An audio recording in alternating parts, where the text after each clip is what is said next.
दी छोड़ सतगुरु रामपाल जी परमेश्वर जी की जय हो। परम पिता परमात्मा सारी सृष्टि के रचनहार कुल मालिक असंख्य ब्रह्मांडों के स्वामी जगत गुरु तीनों लोकों में प्रवेश करके सबका पालन पोषण करने वाले राजाधिराज आत्माधार नाथों के नाथ देवों के देव महादेव सर्वेश्वर महेश्वर मृत्युंजय अजरो अमर आदि अनादि सनातनी प्रभु जगत पिता जगदीश्वर श्री श्री 1008 की उपाधि के वास्तविक अधिकारी अकाल मूर्त शब्द स्वरूपी राम वासुदेव सर्वगतम ब्रह्म परम पूज्य प्रथम पूज्य परम संत परम पुरुष परम धनी परम दयालु सत्य कबीर हक्का कबीर अल्लाहु कबीर अल्लाहु अकबर बाखबर अल्लाह ताला जगत के तारणहार जगत के मुक्तिदाता जगत के जगन्नाथ हारे के सहारे हिंदुओं के राम मुसलमानों के अल्लाह सिखों के वाहेगुरु ईसाइयों के मसीह दया के सागर दया निधि करुणा के सागर करुणा निधि स्वयंभू परिभू संकट मोचन कष्ट हरण मंगल करण दुख भंजन अविगत कबीर निर्विकार निर्विषम परमात्मा अलय अलेख सतगुरु आदि अनादि सतगुरु असली मर्यादा पुरुषोत्तम असली राम असली कृष्ण असली घनश्याम असली मुरारी राजाओं के राजा महाराजाओं के महाराजा शहंशाहों के शहंशाह सम्राटों के सम्राट भगवानों के भगवान अल्लाहों के अल्लाह प्रभुओं के प्रभु मसीहों के मसीह सच्चे वाहिगुरु बाबाओं के बाबा पीरों के पीर सेठों के सेठ जगत सेठ सावड़सा सेठ सर्वगुण संपन्न अनंत कोटि कलाओं के स्वामी अनंत कोटि ब्रह्मांडों के नायक योगियों में महायोगी ध्यानियों में महाध्यानी सिद्धों में परम सिद्ध ज्ञानियों में तत्व ज्ञानी ब्रह्म ज्ञानी महाज्ञानी परम ज्ञानी सर्वश्रेष्ठ ज्ञानी विज्ञानी युवा कबीर समरथ कबीर असमवात अमित ओजा सच्चे रहनुमा करीम अल्लाह सुभान अल्लाह दुनिया के अंतिम पैगंबर 8 सितंबर 1951 से गांव धनाना जिला सोनीपत हरियाणा भारतवर्ष की पावन भूमि पे प्रकट रियल कल की भगवान श्री नारायण साकार हरि श्री बाबा साहेब शब्द स्वरूपी राम गरीब निवाज संत श्रोमणी सतगुरु रामपाल जी परमेश्वर जी के चरण कमल में साध संगति से जुड़े हुए देश विदेश से हम सभी सत्सेवक भाई बहनों का अनंत कोटि दंडवत प्रणाम। सत्साई भाई और बहनों, दया पूज्य गुरुदेव भगवान की सारी सृष्टि के मालिक की जिनकी विशेष वीआईपी रजा से कृपा से आप और हम सभी सत्सेवक भाई बहन कबीर सागर के सरलार्थ के माध्यम से जो वीडियो बन रहे हैं उन वीडियो को देख देख कर परमाणु से जो साबित किया जा रहा है कि धरती पर एकमात्र पूर्ण संत पूर्ण गुरु तत्वदर्शी संत पूर्ण ब्रह्म परमेश्वर सतगुरु रामपाल जी ही हैं। इन सब बातों से हमारा जो विश्वास दृढ़ हो रहा है, हम निरंतर भक्ति मार्ग पर आगे बढ़ रहे हैं। भाई और बहनों, 4 युगों से गुरुदेव भगवान कबीर परमेश्वर इसी प्रकार से आत्माओं को दृढ़ करने का प्रयास कर रहे हैं, परंतु सतयुग से लेकर कलयुग की प्रथम पीढ़ी तक कोई भी आत्मा गुरु को परमात्मा मानकर भक्ति नहीं करती है, इतनी दृढ़ नहीं हो पाती है, इसलिए मोक्ष से वंचित रह जाती है। इसलिए अंत में इस कलयुग की बिचली पीढ़ी में मोक्ष के प्राइम टाइम में गुरुदेव भगवान ने हमारी उस कमजोरी को हमसे दूर करना था, इसलिए परमेश्वर ने साध संगतियां शुरू करवाई है कि साध संगति से ही आपसी ज्ञान चर्चा से ही ये पुण्यात्माएं गुरु को परमात्मा के रूप में पहचान कर भक्ति मार्ग पर सफलता प्राप्त कर पाएंगे। इसलिए जो जो भाई बहन साध संगति से जुड़ चुके हैं उन भाई बहनों का ये परम सौभाग्य है कि परमेश्वर ने उनको इस कलयुग की बिचली पीढ़ी में पूर्ण मोक्ष के लिए चुना है और उन चुनिंदा आत्माओं को आगे की जानकारी उपलब्ध करवाने के लिए किस प्रकार से गुरु को परमात्मा मानना है, किस प्रकार से हमने भक्ति मार्ग पर दृढ़ होकर पतिव्रता पद पर निरंतर आगे बढ़ना है, इन समस्त जानकारियों के लिए फिर गुरुदेव ने उन चुनिंदा आत्माओं को साध संगति से जोड़ दिया। इसलिए इस कलयुग की बिचली पीढ़ी में यदि आप साध संगति से जुड़े हुए हैं, पूर्णतया मर्यादा में हैं, गुरु को परमात्मा मानते हैं, ज्ञान को आधार बनाकर भक्ति कर रहे हैं, तो भाई और बहनों, आप निश्चित तौर पर गुरुदेव भगवान के विशेष अंश हैं, उनकी विशेष आत्मा हैं। तो कबीर सागर के सरलार्थ के ऊपर वीडियो बनाने की श्रृंखला जारी है। इस श्रृंखला में आज हमारा ये 28वें नंबर का वीडियो है। और भाई और बहनों, हनुमान बोध के सारांश को लेकर वीडियो बन रहा है। पिछले पार्ट में आप और हम सभी भगत भाई बहनों ने जिस प्रकार से हनुमान बोध के सारांश से पढ़ा कि करे करावे साइयां मन में लहर उठा, दादू सिर दर जीव के आप बगल हो जा। इन ब्रह्मा विष्णु महेश की, इन देवी देवताओं की, उनके अवतारों की और पीर पैगंबरों की तो केवल फोकट में महिमा बनी हुई है आध्यात्मिक अज्ञानता के चलते। अन्यथा सारे कार्य इन देवी देवताओं के, इन पीर पैगंबरों के अवतारों के, कबीर परमेश्वर, सबके अल्लाह, सबके मौला, सबके प्रभु सतगुरु रामपाल जी भगवान ही करते हैं, क्योंकि ये सक्षम नहीं हैं, ये समर्थ नहीं हैं। समर्थ केवल एक ही शक्ति है, कबीर देव सतगुरु रामपाल जी भगवान। और किस प्रकार से आपने हनुमान बोध के सारांश के पार्ट 1 में पढ़ा, देखा, समझा कि द्रोणागिरी पर्वत को हनुमान जी को सूक्ष्म रूप से शक्ति देकर उनके हाथों पर अपने हाथ रखकर गुरुदेव भगवान ने ही उस पर्वत को उठाया था। गुरुदेव भगवान ही उस पर्वत को श्रीलंका में लेकर गए थे और लक्ष्मण के माध्यम से हनुमान जी के अहंकार को तोड़ने के लिए गुरुदेव भगवान ने ही लक्ष्मण का रूप बनाकर और अपने तीर के अगले हिस्से पर हनुमान जी को और द्रोणागिरी पर्वत को जमीन से 50 फुट ऊपर उठा लिया। सारे काम इस परमेश्वर ने किए। और अंत में फिर आपने देखा कि श्री रामचंद्र जी के हाथों पर सूक्ष्म रूप से अपने हाथ रखकर उनकी विशेष प्रार्थना पर रावण की नाभि में तीर भी पूज्य गुरुदेव सतगुरु रामपाल जी परमेश्वर जी ने ही मारा था। क्योंकि जितने भी जीव सृष्टि में हैं, ये सब उस कबीर परमेश्वर सतगुरु रामपाल जी भगवान की ही आत्माएं हैं। और आत्मा जब विशेष संकट में होती है, विशेष परेशानी में होती है, और यदि उसके कोई पिछले संस्कार, कोई भक्ति धन शेष होता है, तो परमेश्वर उस आत्मा की पुकार पर अवश्य किसी न किसी रूप में, प्रत्यक्ष या परोक्ष रूप में प्रकट होकर या सूक्ष्म रूप में अपनी उस प्यारी आत्मा की मदद अवश्य करते हैं। तो भाई और बहनों, इसीलिए कहते हैं कि करे करावे साइयां मन में लहर उठा, दादू सिर धर जीव के आप बगल हो जा। और ये सारा सब कुछ परमेश्वर क्यों कर रहे हैं? कबीर सागर के सरलार्थ को लिखना, अन्य पुस्तकों को लिखना, अब समय आने पर उन पुस्तकों के ऊपर वीडियो बनवाकर उनके अंदर छुपे हुए गूढ़ रहस्यों को उजागर करवाना क्यों करवा रहे हैं गुरुदेव?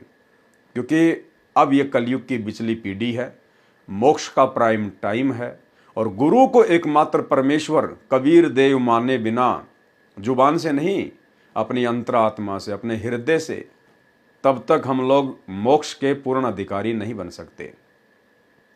इसलिए परमात्मा हमारी उस कमजोरी को दूर करना चाहते हैं, जो कमजोरी हम युगों युगों से दर्शाते हुए आ रहे हैं, गुरु को मानुष मानने वाली कमजोरी। तो यदि आप साथ संगति से जुड़े हुए हैं तो ये आपका परम सौभाग्य है कि आपने अपने गुरु को पूर्ण ब्रह्म परमेश्वर कबीर देव के रूप में अपनी अंतरात्मा से, अपने हृदय से स्वीकार कर लिया है, और उनके साथ उसी प्रकार से आप जी व्यवहार कर रहे हैं। यानी गुरु को ही परमात्मा मानकर फिर आप जी गीता अध्याय 3 श्लोक 13 के अनुसार उन्हें इष्ट मानकर भोग लगा रहे हैं।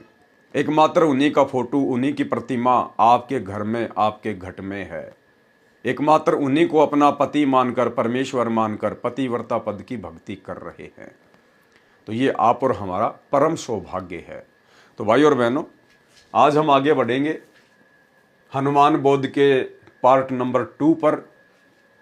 इसके अंदर भी गुरुदेव भगवान ने बहुत सारे गुप्त रहस्य छुपा रखे हैं, बहुत सारी ऐसी बातें छुपा रखी हैं अध्यात्म को लेकर, जिन बातों का गुरुदेव ने अभी तक सार्वजनिक तौर पर कहीं भी जिक्र नहीं किया है। आप और हमारी तुच्छ बुद्धि को देखते हुए कि यदि समय से पहले मैंने इनको ये गूढ़ जानकारियां बता दी तो ये आत्माएं मेरे ऊपर विश्वास नहीं कर पाएंगी, क्योंकि इनकी बुद्धि अभी उस लेवल की नहीं है कि ये मेरे द्वारा बताई गई अध्यात्म की आगे की बातें समझ सकें।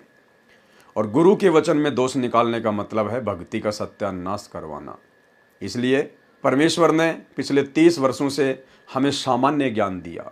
परमेश्वर ने हमारी फाउंडेशन भरी, हमारी नींव भरी, और जब नींव भर चुकी है उसके बाद गुरुदेव ने सत्संगति के माध्यम से अब वो रहस्य जो गुरुदेव ने पहले ही लिखकर छोड़ दिए हैं, उजागर करवाने शुरू कर दिए हैं। तो आज के वीडियो में भी हमें बहुत सारी जानकारियां मिलेंगी। तो हमने हनुमान बोध के सारांश में यहाँ तक पढ़ लिया था कि श्री रामचंद्र जी ने त्रेता युग में जब उनसे रावण नहीं मारा जा रहा था, उसके बाद उन्होंने अपने अंतरात्मा से अपनी आत्मा के पति अपने परमपिता परमेश्वर को याद किया। यानी श्री राम ने उस असली श्री राम को याद किया। त्रेता युग में पैदा राम ने उस आदि राम को याद किया, जिस आदि राम की पूजा भक्ति, उसके नाम का सुमरण सतयुग में भी होता था। जो सब का राम है, राम राम सब जगत बखाने, आदि राम कोई बिरला ही जाने। रामचंद्र जी ने परमेश्वर को याद किया कि इस राक्षस को मारो, मेरी सहायता करो। हे महादेव, हे देवों के देव, हे महाप्रभु, मेरी सहायता करो। आपकी बेटी सीता महाकष्ट में है। आपके बच्चे 33 करोड़ देवता भी इसी राक्षस ने जेल में डाल रखे हैं। परमेश्वर कबीर जी ने उसी समय गुप्त रूप में रामचंद्र के हाथों पर अपने सूक्ष्म हाथ रखे और तीर रावण की नाभि में मारा, तब रावण मरा। परमेश्वर कबीर जी की प्राप्ति के पश्चात संत गरीबदास जी, गांव छुड़ानी, जिला झज्जर, हरियाणा प्रांत वाले ने परमेश्वर कबीर जी की महिमा बताई है। कबीर जी ने बताया है कि कबीर कहे मेरे हंस को दुख ना दीजिए कोई, संत दुखाए मैं दुखी, मेरा आपा भी दुखी होए। गुरुदेव भगवान कह रहे हैं कि कबीर मेरे हंस को, यानी मेरे भगत को, मेरे साधक को दुख ना दीजिए कोई, और मेरा भगत दुखी तो मैं दुखी, मेरा आपा भी दुखी होए। यानी मेरा जो दिल है, मेरी जो अंतरात्मा है, वो भी दुखी होती है यदि कोई मेरे भगत को, यदि कोई मेरे अंश को दुखी करता है। तो इसका मतलब केवल ये नहीं है कि हम बाकी जो गधे कुत्ते सुअर हैं उनको मारें पीटें, और केवल जो परमात्मा का भगत है, सतगुरु का भगत है, उसी से प्यार प्रेम से पेश आए। नहीं, इस पृथ्वी पर, इस 21 ब्रह्मांड में जितने भी जीव हैं, चाहे वो 84 लाख योनियों में है, चाहे वो मनुष्य शरीरधारी स्त्री या पुरुष है, सब परमेश्वर के हंस हैं, सब परमेश्वर के बच्चे हैं, उनके अंश हैं। अब जिस प्रकार एक दादाजी होता है, दादाजी का मुख्य अंश होता है उसका बेटा, क्योंकि वो डायरेक्ट उसके बिंद से पैदा होता है। लेकिन उसके बेटे का बेटा यानी दादा का पोता, उसमें दादाजी का अपने बेटे से भी ज्यादा लगाव होता है, क्योंकि वो भी दादा का ही अंश होता है। तो इसी प्रकार भाई और बहनों, हम विशेष तौर पर तो गुरुदेव भगवान के हंस हैं, उनके भगत हैं, क्योंकि हमें मनुष्य शरीर प्राप्त है। परंतु जितने भी 84 लाख योनियों में प्राणी भटक रहे हैं, वो भी अपने संस्कारवश भटक रहे हैं। आप और हम भी ना जाने कितनी बार भटके हैं। परमेश्वर उनकी भी हर पुकार सुनता है, और यदि उनके संस्कार में यदि कोई भक्ति धन होता है, ऐसा यदि कोई पुण्य होता है, तो परमेश्वर उन 84 लाख योनियों में कष्ट भोग रहे उन पशु पक्षियों की भी मदद करता है। जिस प्रकार महाभारत के युद्ध में एक टटेरी पक्षी ने अपने अंडों की रक्षा के लिए अपनी अंतरात्मा से गुरुदेव भगवान से प्रार्थना की, तो परमेश्वर जी ने उसके पिछले भक्ति संस्कार के आधार से, उसके पुण्यों के आधार से परमेश्वर ने इंद्र के हाथी का घंटा तोड़ के, जिसका वजन 88,000 मण था, महाभारत के युद्ध में उन अंडों के ऊपर डाल दिया, और किसी का ध्यान भी नहीं गया। पूरा महाभारत हो गया, करोड़ों लोग कट के मर गए। उसके बाद लोगों का ध्यान उस घंटे के ऊपर गया कि ये क्या है। लोगों ने काफी मशक्कत के बाद जब उसको उठा के देखा, तो नीचे वो टटीरी पक्षी और उसके अंडे बिल्कुल सुरक्षित थे। यानी जिस महाभारत में अग्नि बाण चले, लाखों करोड़ों लोग मर गए, बड़े बड़े योद्धा मर गए, सूरवीर मर गए, लेकिन परमेश्वर ने उस टटेरी पक्षी के अंडों पर आंच भी नहीं आने दी। इसलिए भाई और बहनों, हमने किसी को भी मन कर्म वचन से दुखी नहीं करना है, किसी को भी परेशान नहीं करना है, कुवचन नहीं बोलना है। अन्यथा हम भक्ति करते करते भी, भगत कहलवा कर भी अपने गुरुदेव भगवान के दोषी रहेंगे। इसलिए जो गलती वर्तमान में सतलोक आश्रमों से जुड़े हुए मुख्य लोग, बड़े बड़े स्टेट कोऑर्डिनेटर, वर्ल्ड कोऑर्डिनेटर, गुरुदेव के परिवार वाले कर रहे हैं, भगत भाई बहनों की पिटाई करके, माँ बहन की गंदी गंदी गालियां निकाल के, साथ संगतियां रुकवा के, भक्तों के ऊपर मुकदमे करवा के, हमने गुरुदेव के तत्व ज्ञान को आधार बनाकर स्वयं कष्ट उठा लेना है। लेकिन हमने किसी को भी कष्ट मन कर्म वचन से नहीं पहुंचाना है। कबीरा आप ठगाइए और न ठगिए कोई, आप ठगाए सुख होत है और ठगे दुख होए। जो तोकू काटा बोवे ताको बो तू फूल, और तोए फूल के फूल है वाको है त्रिशूल। अन्यथा गुरुदेव भगवान ने फिर अपना विधान भी बता दिया, और परमेश्वर का विधान अटल होता है, अटल। परमेश्वर स्वयं भी उसको नहीं तोड़ते। राजा अमरीश और दुर्वासा ऋषि की कथा सुनाते हुए गुरुदेव ने फिर स्पष्ट कर दिया कि राजा अमरीश कबीर परमात्मा के भगत थे, और दुर्वासा ऋषि में अहंकार था, अभिमान था, और दुर्वासा ऋषि ने जबरदस्ती राजा अमरीश के साथ बदतमीजी की, सुदर्शन चक्कर से उनका शीश काटना चाहा। लेकिन अमरीश में आधीनी थी, दास भाव था। वो सुदर्शन चक्कर राजा अमरीश के पैर छूकर दुर्वासा ऋषि को मारने के लिए दौड़ पड़ा। दुर्वासा ऋषि दौड़ता दौड़ता ब्रह्मा जी के पास गया। ब्रह्मा जी ने हाथ खड़े कर दिए, मेरे बस की बात नहीं है। शंकर जी के पास गया, शंकर जी ने हाथ खड़े कर दिए। अंत में विष्णु जी के पास गया, और विष्णु रूप में वहां पर कबीर परमात्मा सतगुरु रामपाल जी थे उस समय। और कबीर परमेश्वर ने फिर उसको डांटा, उसको धमकाया कि नालायक, तेरे अंदर अहंकार है, अभिमान है। तुझे किसने अधिकार दिया कि तू अपनी साधना, अपनी भक्ति को जबरदस्ती किसी और के ऊपर थोपेगा। उसके बाद परमेश्वर कबीर जी ने, सतगुरु रामपाल जी ने विष्णु रूप में दुर्वासा को कहा कि वापस जाकर राजा अमरीश से माफी मांग, उनके चरणों में पड़, तब तेरी जान बचेगी। और ऐसा ही हुआ। फिर गुरुदेव ने इस कथा का निष्कर्ष बताते हुए कहा कि पुण्यात्माओं, आप ये गलती ना करना। यदि आप वर्तमान में भगत भी आपस में लड़ाई करोगे, झगड़ा करोगे, मान लीजिए आप दो भगत हैं और दोनों ने ही गुरु से उपदेश ले रखा है, और एक भगत कुछ नहीं बोलता और दूसरा भगत उसको नाजायज परेशान करता है, दुखी करता है, तो गुरुदेव ने कहा कि भले ही वो भगत है जो नाजायज परेशान कर रहा है, दुखी कर रहा है, परमेश्वर उस भगत की तो रक्षा करेगा जो सारी परेशानियां झेल रहा है, और जो भगत होने के बाद जबरदस्ती बकवाद कर रहा है, भक्तों के साथ में मारपीट करता है, उसका परमात्मा बक्कल उतारेगा, यानी उसका शीश उतार देगा भगवान समय आने पर। ये कोई भेदभाव नहीं करता, समदृष्टि परमात्मा है। तो भाई, हम सत्सेवकों के साथ में सतलोक आश्रम मैनेजमेंट हरियाणा वालों ने, हमारे गुरु भाइयों ने, गुरुदेव के परिवार ने, इन कोऑर्डिनेटरों ने, वर्ल्ड कोऑर्डिनेटर ने जो बदतमीजियाँ की हैं, जो गंदगी फैलाई है परमात्मा के मार्ग में, साध संगति में, और साध संगतियाँ रुकवा कर जिस प्रकार ये भगवान के दोषी बने हैं, भक्तों के ऊपर झूठे मुकदमे करवाएं, पुलिस वालों से पिटवाया, इन्होंने खुद पीटा, गालियाँ निकाली, धमकियों की गिनती नहीं। आने वाले समय में क्या बनेगी, सुनिए गुरुदेव का सत्संग। इसमें एक बहुत बड़ा नियम है प्रभु का कि सबसे ज्यादा हमें अधीन रहना होगा। आप दो भक्त हैं, दोनों ने उपदेश ले रखा है, और तुम आपस में झगड़ा करते हो, और एक भक्त कुछ नहीं कहता, दूसरा उसको नाजायज परेशान करने की चेष्टा करता है, तो परमात्मा उस जो भक्त की रक्षा करेगा। और वो भी बेशक भक्त है जो बेमतलब बकवाद करके दूसरे को तंग कर रहा है भक्त को, तो उसको हानि पहुंचाएगा, जबकि दोनों भक्त ही है। तो भाई और बहनों, इस कथा का हमने सारांश समझ के चलना है। ये अंतिम बार परमात्मा हमें लास्ट चेतावनी दे रहे हैं अपने कर कमल से लिखित इन पुस्तकों के ऊपर वीडियो बनवा कर, कि आप लोगों ने भगत बनना पड़ेगा, भगत दास बनना पड़ेगा। दादा बन के, साहेब बन के तुम यहां से पार नहीं हो सकते। तो हम वो गलती ना करें जो गलती दुर्वासा ऋषि ने की। कबीर कहे मेरे हंस को दुख ना दीजिए कोई, संत दुखाए मैं दुखी मेरा आपा भी दुखी होए। पहुंचूंगा क्षण एक में जन अपने के हेत, 33 कोटि की बंद छुटाई रावण मार्या खेत। जो मेरे संत को दुखी करे वाका खोऊं वंश, और हिरणाकुश उदर विदारिया मैं ही मार्या कंस। राम कृष्ण कबीर के शहजादे, भक्ति हेत भय पियादे। लंका का राज्य रावण के छोटे भ्राता विभीषण को दिया गया।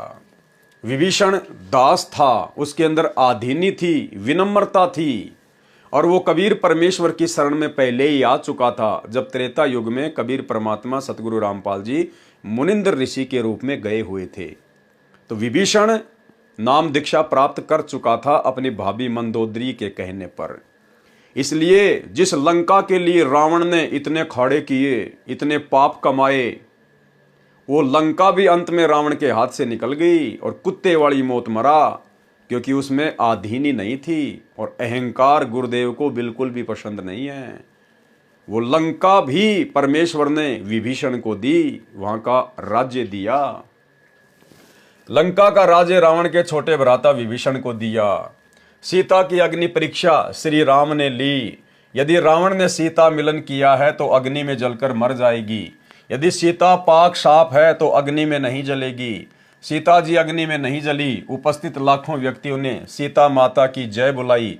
सीता सती की पदवी पाई। रावण का वध आसोज मास की शुक्ल पक्ष की 10वीं को हुआ था। 2 शिक्षाएं भाई और बहनों। रावण पर विजय प्राप्त करने के बाद में श्री रामचंद्र जी तो सीता जी को साथ में लिए बिना ही वापस अयोध्या जा रहे थे। ये वाल्मीकि रामायण में गीता प्रेस गोरखपुर से प्रकाशित वाली में साफ साफ लिखा हुआ है। श्री रामचंद्र जी तो अशोक वाटिका में सीता जी से मिलने भी नहीं गए। रावण को मारने के बाद वो तो वापस अयोध्या जा रहे थे। सीता ने दौड़कर हाथ जोड़े कि प्रभु, हे स्वामी, मुझे क्यों छोड़कर जा रहे हो। श्री रामचंद्र जी ने कहा कि आप मेरे लायक नहीं हैं, क्योंकि श्री रामचंद्र जी को विष्णु अवतार को अपनी औरत पर विश्वास नहीं था। श्री रामचंद्र जी के मन में दोष था कि अवश्य सीता रावण के संपर्क में आ चुकी है, रावण के साथ में शारीरिक मिलन कर चुकी है। लेकिन सीता ने बहुत मना किया, फिर भी रामचंद्र जी ने उसकी बात नहीं मानी। अंत में जितने भी बड़े बड़े महापुरुष थे, हनुमान जैसे, जामवंत जैसे, सुग्रीव जैसे, अंगद जैसे, उन सब ने श्री रामचंद्र जी से प्रार्थना की कि महाराज ऐसा ना कीजिएगा। जिस देवी के लिए आपने करोड़ों लोग मरवा दिए और अब आप उसको यहीं छोड़कर जा रहे हो, फिर रावण को मारने का औचित्य क्या था। उसके बाद एक शर्त पर श्री रामचंद्र जी ने सीता को वापस अपने साथ अयोध्या ले चलने के लिए यश की कि मैं इसकी अग्नि परीक्षा लूंगा। यदि ये जलकर नहीं मरेगी तो मैं समझूंगा ये पाक साफ है, तब मैं इसको अयोध्या लेकर जाऊंगा। ऐसा ही किया गया। श्री रामचंद्र जी ने अपनी औरत पर विश्वास नहीं किया, उसको अग्नि में बैठा दिया। लेकिन सीता पाक साफ थी, परमात्मा उसके साथ में थे, उसका बाल बाका नहीं होने दिया। उसके बाद में श्री रामचंद्र जी लंका से सीता जी को अयोध्या लेकर आए। यानी भाई और बहनों, विचार करने की बात है। जो लोग आज 10-15 रुपए की मोगरा अगरबत्ती लेकर और 33 करोड़ देवी देवताओं को खुश करने के चक्कर में बैठे हैं, जो लोग श्री राम मंदिर में जाकर 100-50 लाख 2 लाख रुपए दान धर्म देके प्रभु श्री रामचंद्र जी को खुश करने के चक्कर में हैं, उनके नाम के भंडारे करके या अपने घर की छत पर जय श्री राम का बड़ा सा झंडा लगा के उनको खुश करने के चक्कर में हैं, या अपनी गाड़ी के पीछे जय श्री राम या कट्टर सनातनी लिखवा कर श्री रामचंद्र जी को खुश करने के चक्कर में हैं, ये आपकी मां भूल है। अभी आप सपने में हो, सपने में। अरे जिस श्री रामचंद्र जी ने अपने खुद की औरत के ऊपर विश्वास नहीं किया, वो भला तुम्हारे 11 रुपए के प्रसाद बांटने से, घर की छत पर झंडे लगा देने से, या जय श्री राम के या मुंह में रजनीगंधा भर के जय श्री राम के नारे लगा देने से तुम्हें लगता है वो खुश हो जाएगा? ये शिक्षा लेने की बात है, तुम्हारे खुद के शास्त्रों में लिखा हुआ है। श्री वाल्मीकि रामायण को खोल के देख लेना। तो सोचिए, वो श्री रामचंद्र जी आप और हमारे जैसे कलयुगी लोगों पर, जिनका ना कोई कर्म है ना कोई धर्म है, जिनकी ना कोई किसी प्रकार की कोई मर्यादा है ना कोई भक्ति है, भला आप और हमारे पर वो क्यों विश्वास करेगा? कैसे विश्वास करेगा? आधार क्या है? जब वो अपनी औरत पर विश्वास नहीं कर पाया, उसकी भी अग्नि परीक्षा ली, तो आज तुम तो लाख जन्म में भी अग्नि परीक्षा देने के योग्य नहीं हो। अग्नि के निकट आते भस्म हो जाओगे, इतने पाप कर्मों से भरे हुए हो। तो भाई और बहनों, परमात्मा धरती पर आया हुआ है। वो राम का भी राम, आदि राम, कबीर परमेश्वर सतगुरु रामपाल जी के रूप में धरती पर प्रकट हैं। समय रहते उनके सत्संग सुनना शुरू कर दो। ये मोबाइल आप लोगों की पॉकेट में उन्हीं की दया दृष्टि से है। ये बुद्धि इंसान को उन्हीं ने बख्शी है। आज से 50 साल पहले मोबाइल का कोई नाम भी नहीं जानता था। पिछले 30 से 40 वर्षों में परमेश्वर ने विज्ञान को शिखर पे चढ़ा दिया, जिस विज्ञान को लाखों साल से कोई जानता भी नहीं था। तो मौका है, समय रहते परमेश्वर की शरण ग्रहण कर लीजिएगा। तो क्या कहा जा रहा है, सीता की अग्नि परीक्षा श्री राम ने ली। यदि रावण ने सीता मिलन किया है तो अग्नि में जलकर मर जाएगी। यदि सीता पाक साफ है तो अग्नि में नहीं जलेगी। सीता जी अग्नि में नहीं जली। उपस्थित लाखों व्यक्तियों ने सीता माता की जय बुलाई। सीता सती की पदवी पाई। रावण का वध आसोज मास की शुक्ल पक्ष की 10वीं को हुआ था। अब भाई और बहनों, ये कहाँ लिखा हुआ है, कौन से शास्त्र में लिखा हुआ है, किसने बताई ये डेट, ये महीना, ये तिथि, ये वार, ये किसने बताया? कौन लिख रहे हैं? सतगुरु रामपाल जी। तो कौन हुए सतगुरु रामपाल जी? स्वयं रावण का वध करने वाले कबीर देव वही बता सकते हैं। रावण का वध आसोज मास की शुक्ल पक्ष की 10वीं को हुआ था। रावण वध के 20 दिन बाद 14 वर्ष की वनवास अवधि पूरी करके श्री राम, लक्ष्मण और सीता पुष्पक विमान में बैठकर अयोध्या नगरी में आए। रावण को मारने के बाद भी 20 दिन बचे हुए थे श्री रामचंद्र जी के 14 साल वाले वनवास के पूरा होने में। कौन बता रहे हैं? सतगुरु रामपाल जी। विचार करने की बात है, ये परमेश्वर हैं। ये बायोडाटा आपके किसी भी राम कथावाचक के पास नहीं मिलेगा, रामायण में नहीं मिलेगा। रावण वध के 20 दिन बाद 14 वर्ष की वनवास अवधि पूरी करके श्री राम, लक्ष्मण और सीता पुष्पक विमान में बैठकर अयोध्या नगरी में आए। उस दिन कार्तिक मास की अमावस्या थी। उस काली अमावस्या को गाय के घी के दीप अपने अपने घरों के अंदर तथा ऊपर मंडेरों पर जलाकर श्री राम, सीता तथा लक्ष्मण के आगमन की खुशी मनाई। भरत ने अपने भाई श्री रामचंद्र जी को राज्य लौटा दिया। एक दिन श्री रामचंद्र जी से सीता ने कहा कि मैं युद्ध में लड़ने वाले योद्धाओं को कुछ इनाम देना चाहती हूं। एक दिन सीता जी ने क्या कहा श्री रामचंद्र जी से कि मुझे रावण की कैद से छुड़वाने में जिन जिन योद्धाओं ने अपनी जी जान लगाकर अपनी जान की बाजी लगाई, अपना सहयोग दिया, मैं उनको कुछ इनाम देना चाहती हूं। और भाई और बहनों, यहीं से बात बिगड़ जाएगी। देखना, उस हनुमान जी ने, जिन्होंने अपना सर्वस्व सीता जी को छुड़ाने के लिए श्री रामचंद्र जी के चरणों में सौंप दिया, जिन्होंने अपनी जान की बाजी लगा दी, बढ़ चढ़कर उन्होंने सारे काम किए, उस हनुमान जी की सीता जी ने भरी सभा में किस प्रकार से बेइज्जती की।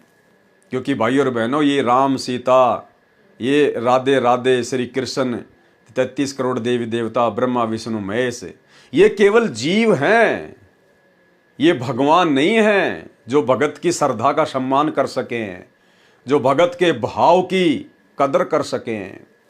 भगत की श्रद्धा भाव की कदर तो भगवान करता है, परमेश्वर कबीर देव, सतगुरु रामपाल जी। और किस प्रकार से भरी सभा में सबके सामने सीता जी ने श्री हनुमान जी को जानवर कहकर संबोधित किया, जानवर कहकर। यानी ये सिला मिला, ये परिणाम मिला इतने संघर्ष का, इतने समर्पण का श्री हनुमान जी को। एक दिन श्री रामचंद्र जी से सीता ने कहा कि मैं युद्ध में लड़ने वाले योद्धाओं को कुछ इनाम देना चाहती हूँ।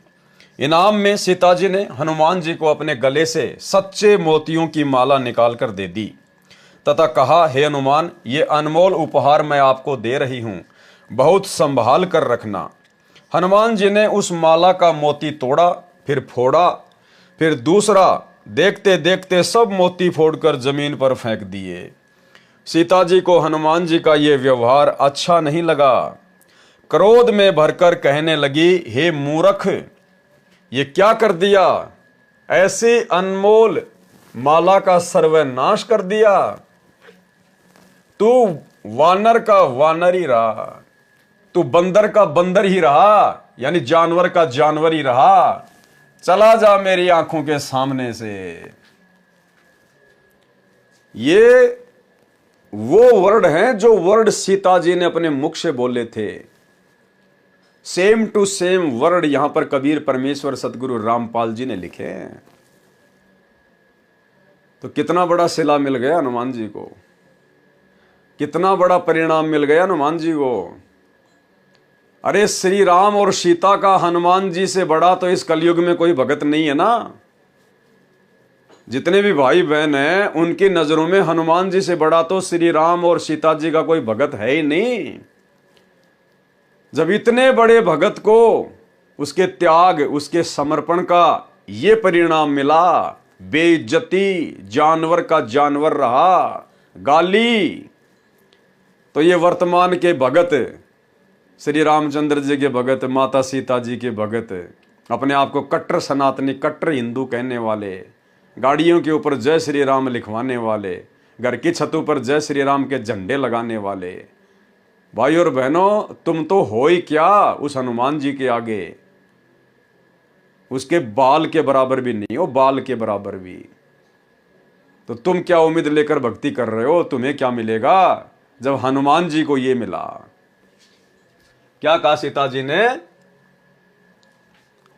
क्रोध में भरकर कहने लगी कि हे मूर्ख, ये क्या कर दिया? ऐसी अनमोल माला का सर्वनाश कर दिया। तू वानर का वानर ही रहा, चला जा मेरी आंखों के सामने से। उस समय श्री रामचंद्र जी भी सीता जी के साथ ही सिंहासन पर विराजमान थे।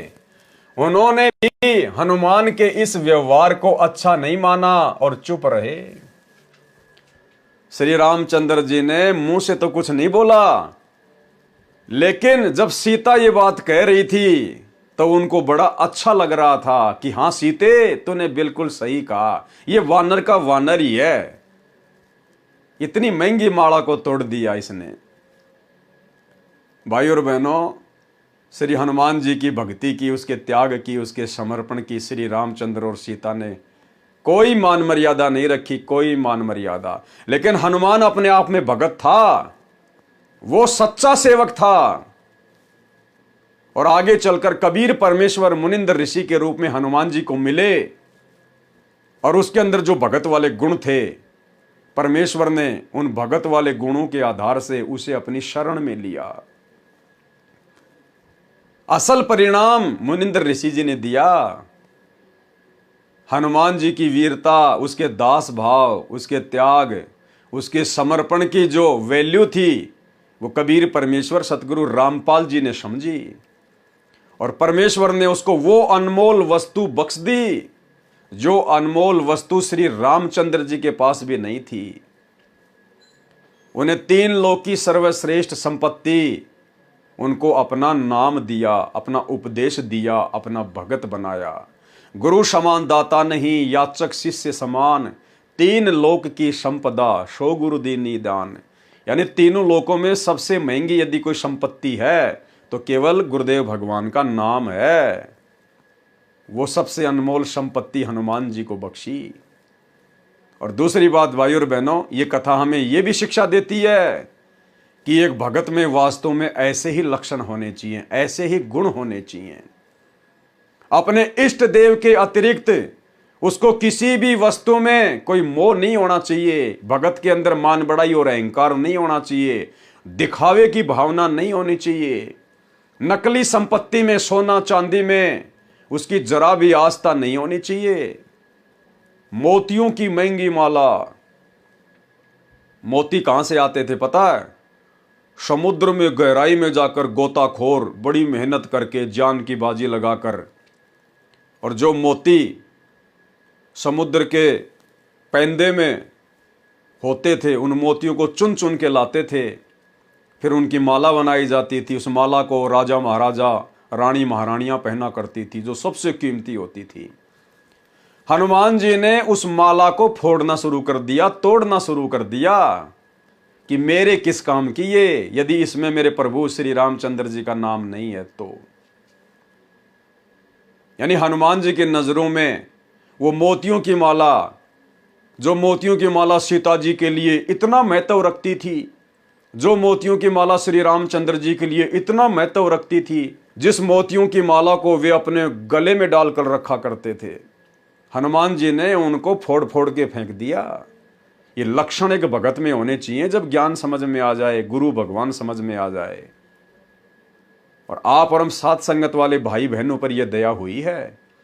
आज साध संगति से जुड़े हुए भगत भाई बहनों ने ज्ञान को आधार बनाकर वो सोना चांदी, आर्टिफिशियल ज्वेलरी हमने पहनना तो दूर की बात है, अपने घर से भी फेंक दिया उनको।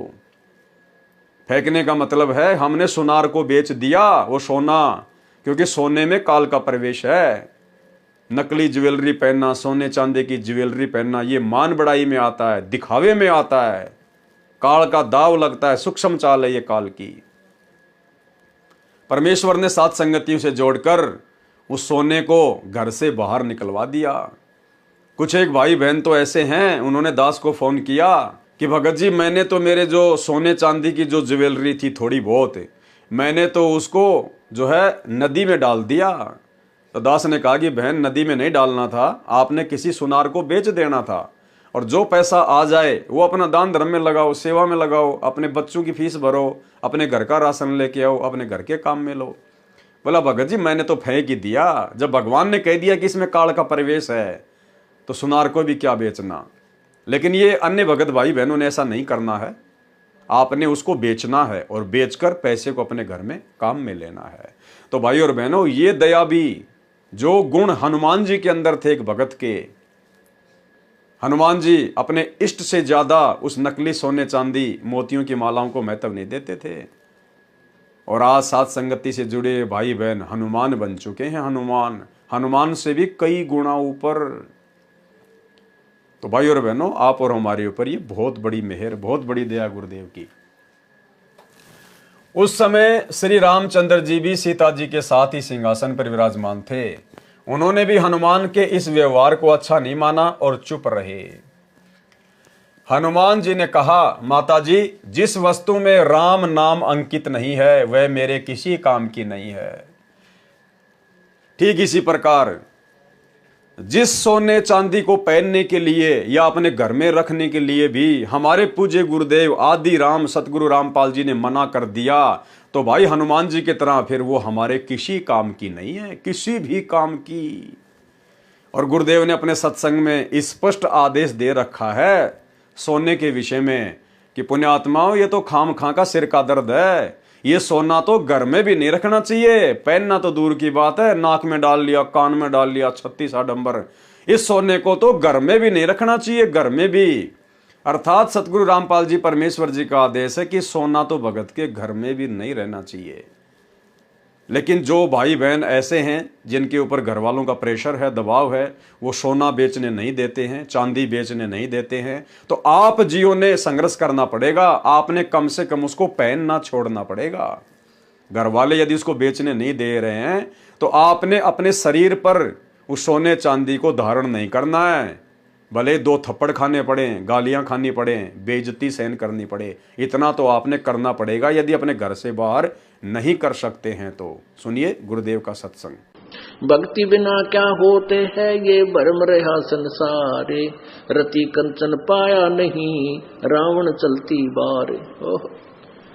सर्व सोने की लंका थी, किसा को बद्दी था, करके भक्ति सिद्धि प्राप्त रिद्धि प्राप्त करके और सोने की लंका, जैसे हम गारा की ईंट पका कर और मकान बनाते हैं, वो सोने की ईंट बना कर, छोटी छोटी ईंटें होती थी पहले, और उनसे सोने ही की वो गारा बना के और महल बनवा रखे थे उसने। इतना धनी था। और आप दौरे मुश्किल से 50-20 ग्राम 20 तोले सोना होगा थर, बड़ा बड़ा सेठ होगा जिस पर 20-30-40 तोले सोना हो गया। कहते वो रति नहीं लेके गए, ग्राम भी नहीं ले जा सका, तुम कहां ले जा सकोगे और के कला तोड़ दोगे 40 तोले सोने में।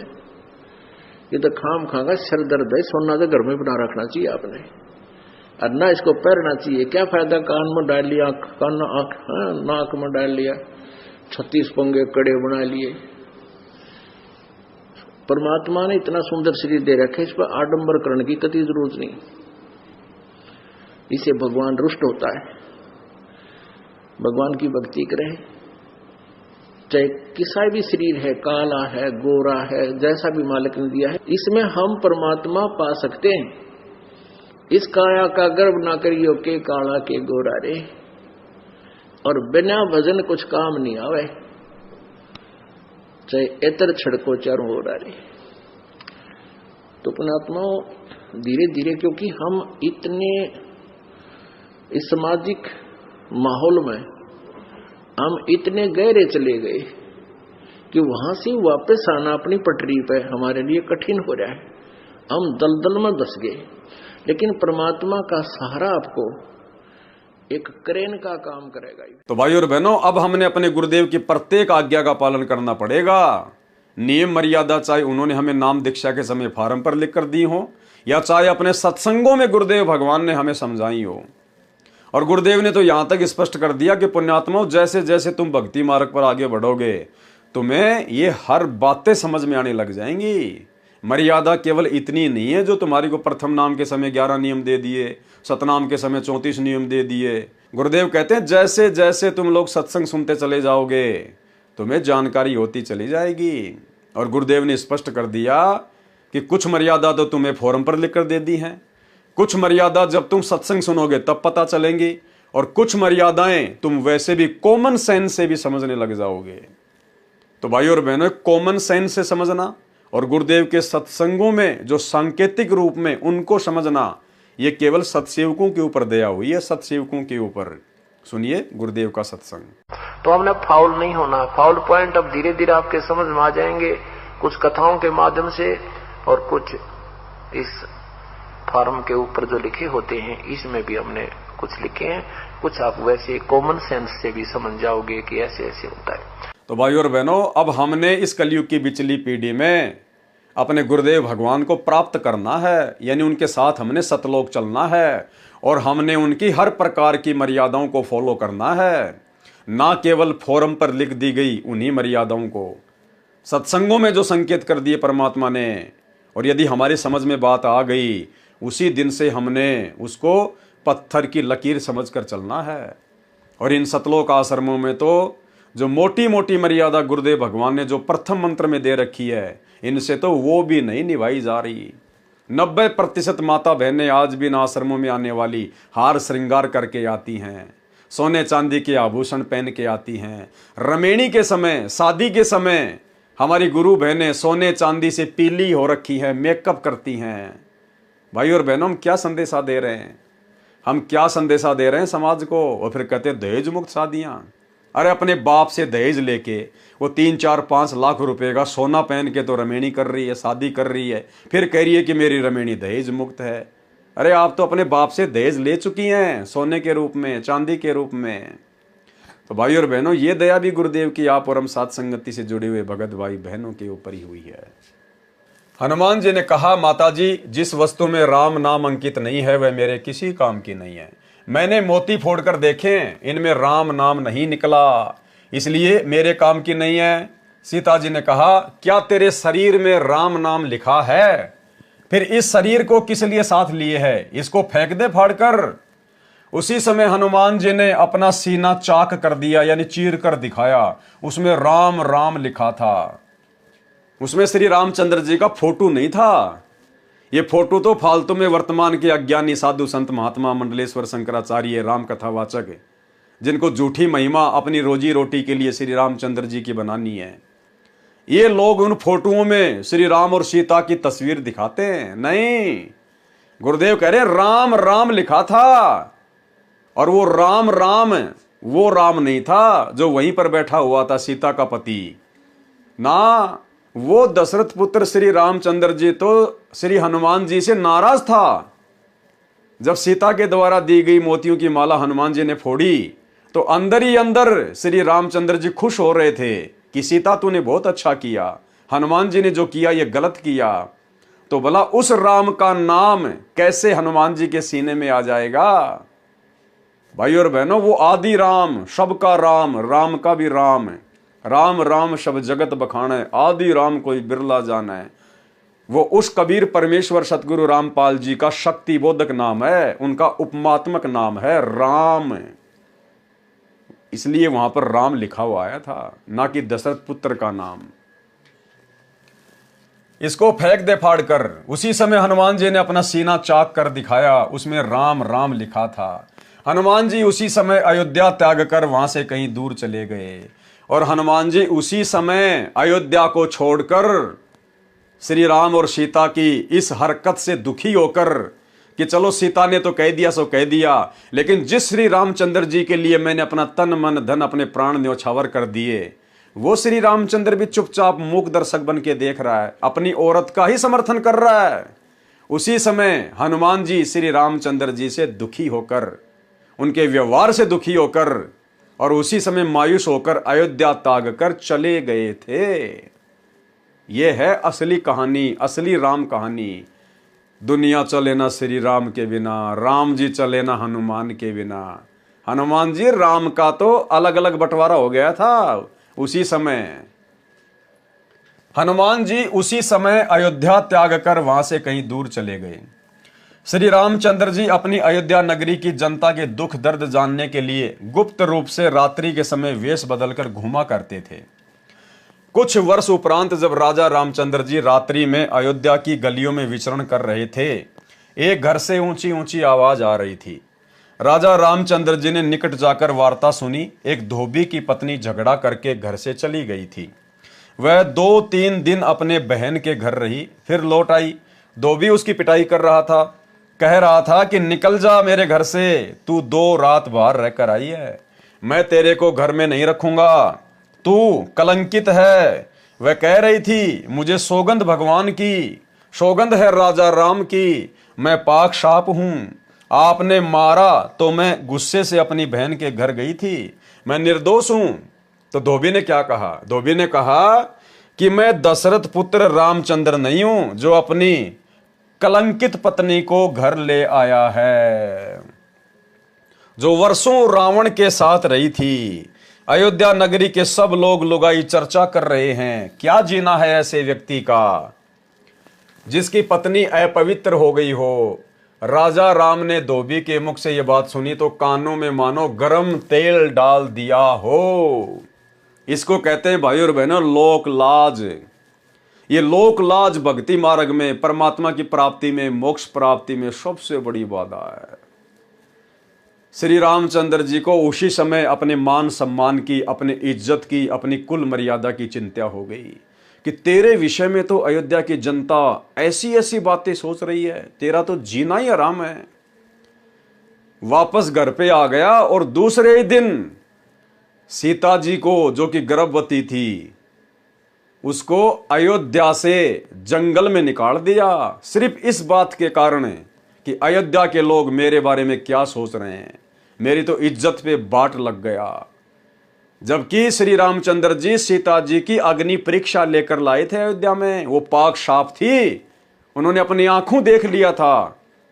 उसके बावजूद भी श्री रामचंद्र जी ने अपनी पत्नी की कोई इज्जत नहीं की, उन्हें अपनी पत्नी की कोई फिक्र नहीं रही। और एक धोबी की छोटी सी बात को लेकर और लोक लाज में पड़कर और अपनी पत्नी सीता को अयोध्या से जंगल में धक्के खाने के लिए निकाल दिया। तो विचार करो श्री रामचंद्र जी के पुजारियों, श्री विष्णु जी अर्थात श्री रामचंद्र जी के भक्तों, अरे तुम लगते ही क्या हो श्री रामचंद्र जी के, तुम तो उनके रिश्तेदारों के रिश्तेदार भी नहीं हो। जो अपनी पत्नी को अपनी आंखों से देखने के बाद भी कि ये पाक साफ है, अग्नि परीक्षा में मरी नहीं, जली नहीं, और अपनी धर्म पत्नी को, सीता को, और एक धोबी के कहने से और अयोध्या से बाहर निकाल दिया, उसको त्याग दिया, तो भला वो श्री राम तुम्हें क्यों अपनाएगा, कैसे अपनाएगा? तुम उसके लगते ही क्या हो? ये शिक्षा लेने की बात है, इतिहास से तुम सब जानते हो इस घटना को। इसलिए भाई और बहनों, असली श्री रामचंद्र जी के पैर पकड़ो, असली आदि राम की भक्ति करो, जो वर्तमान में धरती पर संत रामपाल जी के रूप में प्रकट हैं। और एक बार उनकी शरण में आके देखो, तुम्हें यदि हनुमान जी से भी ज्यादा प्यार ना दे तो, मान सम्मान और इज्जत ना दे तो, यदि तुम्हारे कर्मों के कांटे गिन गिन के ना निकाल दे तो, तुम्हें फूल जितनी भी चोट नहीं लगने देगा ये परमात्मा, यदि मर्यादा में रह के इनकी भक्ति पर लगे रहोगे तो। तुमने लाखों साल रामचंद्र की भक्ति की है, एक बार वास्तविक रामचंद्र की भक्ति करके देखो, सतगुरु रामपाल जी की, तुम्हें वो देगा जो लाखों साल से तुम्हारे बुजुर्गों को भी नहीं मिला। राजा राम ने धोबी के मुख से यह बात सुनी तो कानों में मानो गर्म तेल डाल दिया हो। अगले दिन रामचंद्र जी ने सभा बुलाई तथा नगरी में चल रही चर्चा के विषय में बताया और कहा कि यह चर्चा तब बंद हो सकती है जब मैं सीता को घर से निकाल दूंगा। उसी समय सीता जी को सभा में बुलाया गया तथा घर से निकलने का आदेश दे दिया गया। ध्यान रखना भाई और बहनों, हमने शिक्षा लेकर आगे बढ़ना है। ये कथाएं अलग चीज हैं, कथाओं के माध्यम से हमने शिक्षा लेनी है, इसीलिए परमात्मा वीडियो बनवा रहे हैं। इस भक्ति मार्ग में यदि हम भगत भाई बहन गुरु से उपदेश लेने के बाद अगर लोक लाज में पड़े रहेंगे, अपने रिश्तेदारों की बातों को महत्व देंगे, समाज की बातों को महत्व देंगे जो कि ज्ञान विरुद्ध होंगी, भक्ति विरुद्ध होंगी, अपने घर परिवार वालों की ही उन बातों को महत्व देंगे जो भक्ति विरुद्ध होंगी, तो हम जिंदगी में कभी भी मोक्ष प्राप्ति नहीं कर पाएंगे, गुरुदेव के चरणों में जगह नहीं बना पाएंगे। अच्छे से हम पहले ज्ञान को समझें, उसके बाद गुरु से दीक्षा लें, और गुरु से दीक्षा लेने के बाद यदि काल प्रेरणा से आपके मन में दोष पैदा करने के लिए या आपके ऊपर दबाव डालने के लिए, यदि काल प्रेरणा से आपके रिश्तेदार, समाज वाले, जहां पे आप मेहनत मजदूरी ऑफिस में काम करते हैं, वहां पे आपके साथी सहपाठी आपको चाहे कुछ भी क्यों ना कहें, कैसे भी बातें क्यों ना बनाएं, आपने उनकी बातों का 1% भी अपने ऊपर कोई असर नहीं करना है। आपने उनकी बातों को महत्व देना ही नहीं है, ध्यान ही नहीं देना आपने कि भोगते रहेंगे, इनको ज्ञान नहीं है। जो मैं अपने गुरुदेव भगवान के विषय में जानता हूं, ये क्या जाने, ये ना उनका शिष्य है, ना उनके सत्संग सुनता है, ये भला क्या जाने मेरे गुरुदेव के बारे में और भक्ति विधि के बारे में। यदि हम लोकलाज में आ गए, शर्मा शर्मे में आ गए, दबाव में आ गए, तो भाई और बहनों, परमात्मा ने मीराबाई का उदाहरण दिया कि वो मीराबाई भी अगर लोकलाज में आ जाती, घर परिवार के दबाव में आ जाती, कैसे मीराबाई के देवर ने उसको दुखी किया, परेशान किया, मारने तक का प्रयत्न किया। मीराबाई की माँ भी आकर उस पर दबाव डाल रही है, समझा रही है कि सत्संग में जाना मीरा छोड़ दे। गुरुदेव ने कहा कि वो मीराबाई यदि उस समय लोकलाज में आ जाती, दबाव में आ जाती और भक्ति छोड़ देती, आज कहीं पर वो कुतिया बन के घूम रही होती। आज उस मीराबाई के जैसे 300 मीराबाई मरती हैं। परमात्मा उनकी सार संभाल क्यों नहीं कर रहा? तो गुरुदेव भगवान कहते हैं कि आपने दृढ़ होकर भक्ति करनी है। लोक लाज मर्याद जगत की, तिणके जू तोड़ बगावे, जब कोई राम भगत गति पावे। और मालिक कहते हैं लोक लाज ना कीजिए, निर्भय हो रहिए, जय मन चावे राम को तो दासा तन धरिए। आप आधीनी भाव से रहना, किसी के साथ में झगड़ा मत करना, मारपीट लड़ाई मत करना, भले आपको कोई 2 थप्पड़ मार दे, 2 गालियां निकाल दे, आप सुनते रहिएगा, परमात्मा समय आने पर सब कुछ सेट कर देगा। हम यदि मर्यादा में रहेंगे, आधीने में रहेंगे, दुनिया कुछ भी भोके, हमारे गुरुदेव हमारे साथ में हैं, बाड़ी बाका नहीं होगा। और यदि लोकलाज में आ गए, अपने कुल की मर्यादाओं में आ गए, दबाव में आ गए, भक्ति छोड़ दी, तो परमात्मा कहते हैं कुल करने के कारण हंसा गया बिगोय, और फिर यो कुल के कर लेगा जब तू 4 पाए का होई। अपने घर परिवार के दबाव में आकर, समाज की झूठी परंपराओं के दबाव में आकर अगर आपने भक्ति छोड़ दी, अगले जन्म में 4 पैर मिलेंगे, गधा बनेगा। फिर वो तेरा परिवार, वो तेरे बाप दादे, तेरे रिश्तेदार, फिर तेरे आगे कौन से ढाल अड़ाएंगे, तुझे उस गधे की योनि से वो कैसे छुड़वाएंगे। तो भाई और बहनों, हमने हर पहलू पर बहुत गहनता से विचार करके भक्ति मार्ग पर गुरु आशीर्वाद से सफलता प्राप्त करनी है। अगले दिन श्री रामचंद्र जी ने सभा बुलाई तथा नगरी में चल रही चर्चा के विषय में बताया और कहा कि यह चर्चा तब बंद हो सकती है जब मैं सीता को घर से निकाल दूंगा। उसी समय सीता जी को सभा में बुलाया गया तथा घर से निकलने का आदेश दिया, कारण भी बता दिया। सीता जी ने विनय भी की कि हे स्वामी, आपने मेरी अग्नि परीक्षा भी ली थी, मैं भी आत्मा से कहती हूं रावण ने मेरे साथ मिलन नहीं किया। कारण था कि उसको एक ऋषि का श्राप था कि यदि तू किसी पर स्त्री से बलात्कार करेगा, यानी जबरदस्ती करेगा, तो तेरी उसी समय मृत्यु हो जाएगी। भाइयों और बहनों, ये दया भी सीता के ऊपर विशेष तौर पर सतगुरु रामपाल जी परमात्मा, इस कबीर भगवान ने बख्शी है। क्योंकि ये राम, सीता, 33 करोड़ देवी देवता, ये जितने बड़े बड़े जो ये पदों पर बैठे हुए हैं, ये अपनी भक्ति के प्रतिफल में बैठे हुए हैं। कौन सी भक्ति? इस कलयुग की पिछली पीढ़ी में सतगुरु रामपाल जी की भक्ति, सतनाम की कमाई। लेकिन काल प्रेरणा से मर्यादा टूट गई, गुरु विमुख हो जाते हैं, फिर काल के हत्थे लग जाते हैं। तो सतगुरु रामपाल जी परमेश्वर को, अंतर्यामी कबीर देव को इस बात का पता था कि मेरी उस प्यारी आत्मा के साथ में त्रेता युग में ऐसे ऐसे घटना घटेगी। और वो रावण तो राक्षस है, दुष्ट व्यक्ति है, जिसने 33 करोड़ देवी देवताओं को अपने कैद में डाल लिया। दया नाम की चीज नहीं।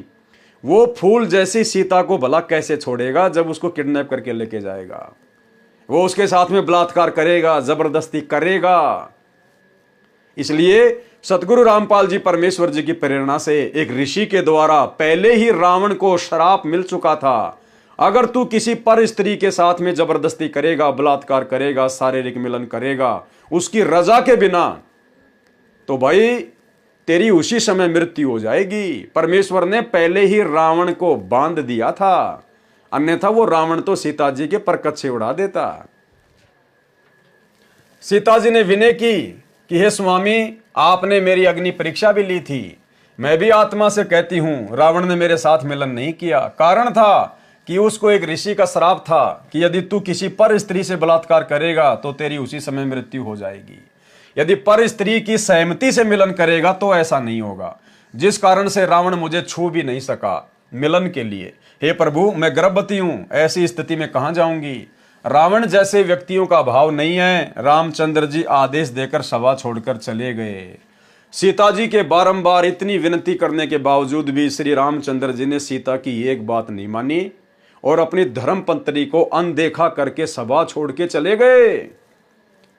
और भाइयों और बहनों, असली रामचंद्र, असली आदि राम सतगुरु रामपाल जी, कबीर भगवान, आप और हमने कितनी बड़ी गलती की थी। सीता ने तो कोई गलती भी नहीं की, पाक साफ थी। आप और हम तो सतलोक में अपने बाप से धोखा करके आए थे, उनके साथ में धोखा करके, और यहां आने के बाद भी उन्होंने करोड़ों बार अपनी शरण में लिया, हमें उपदेश दिया, अपना भगत बनाया, शिष्य बनाया, शिष्या बनाई। उसके बावजूद भी उन करोड़ों जन्मों में हमने गुरुदेव को ठुकरा दिया, उनकी भक्ति को पूर्ण नहीं किया। उसके बावजूद भी ये परमात्मा आप और हम आत्माओं की पुकार पर एक क्षण में दौड़कर चला आता है कि गोता मारूं स्वर्ग में, जा बैठूं पाताल, और गरीब दास ढूंढता फिरूं अपने हीरे मोती लाल। पहुंचूंगा क्षण एक में जन अपने के काज, और हिरणा कुछ उधर उदारिया, नरसिंह जू धर लूं साज। ये परमेश्वर इतना दयालु, इतना कृपालु, इतना रहम दिल, परम दयालु, दया के सागर।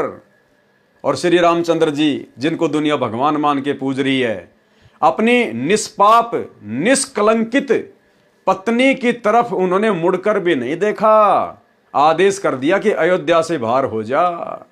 तो सोचिए भाई और बहनों, कौन राम और कौन आदि राम। रात और दिन का अंतर है, रात और दिन का।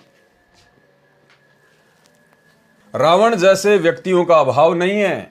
रामचंद्र जी आदेश देकर सभा छोड़कर चले गए और कहते हुए गए कि मैं निंदा का पात्र नहीं बनना चाहता, मेरे कुल को दाग लगेगा। सीता जी को धरती भी पैरों से खिसकती नजर आई, आसमान में अंधेरा छाया दिखाई दिया, संसार में कुछ दिनों का जीवन शेष लगा।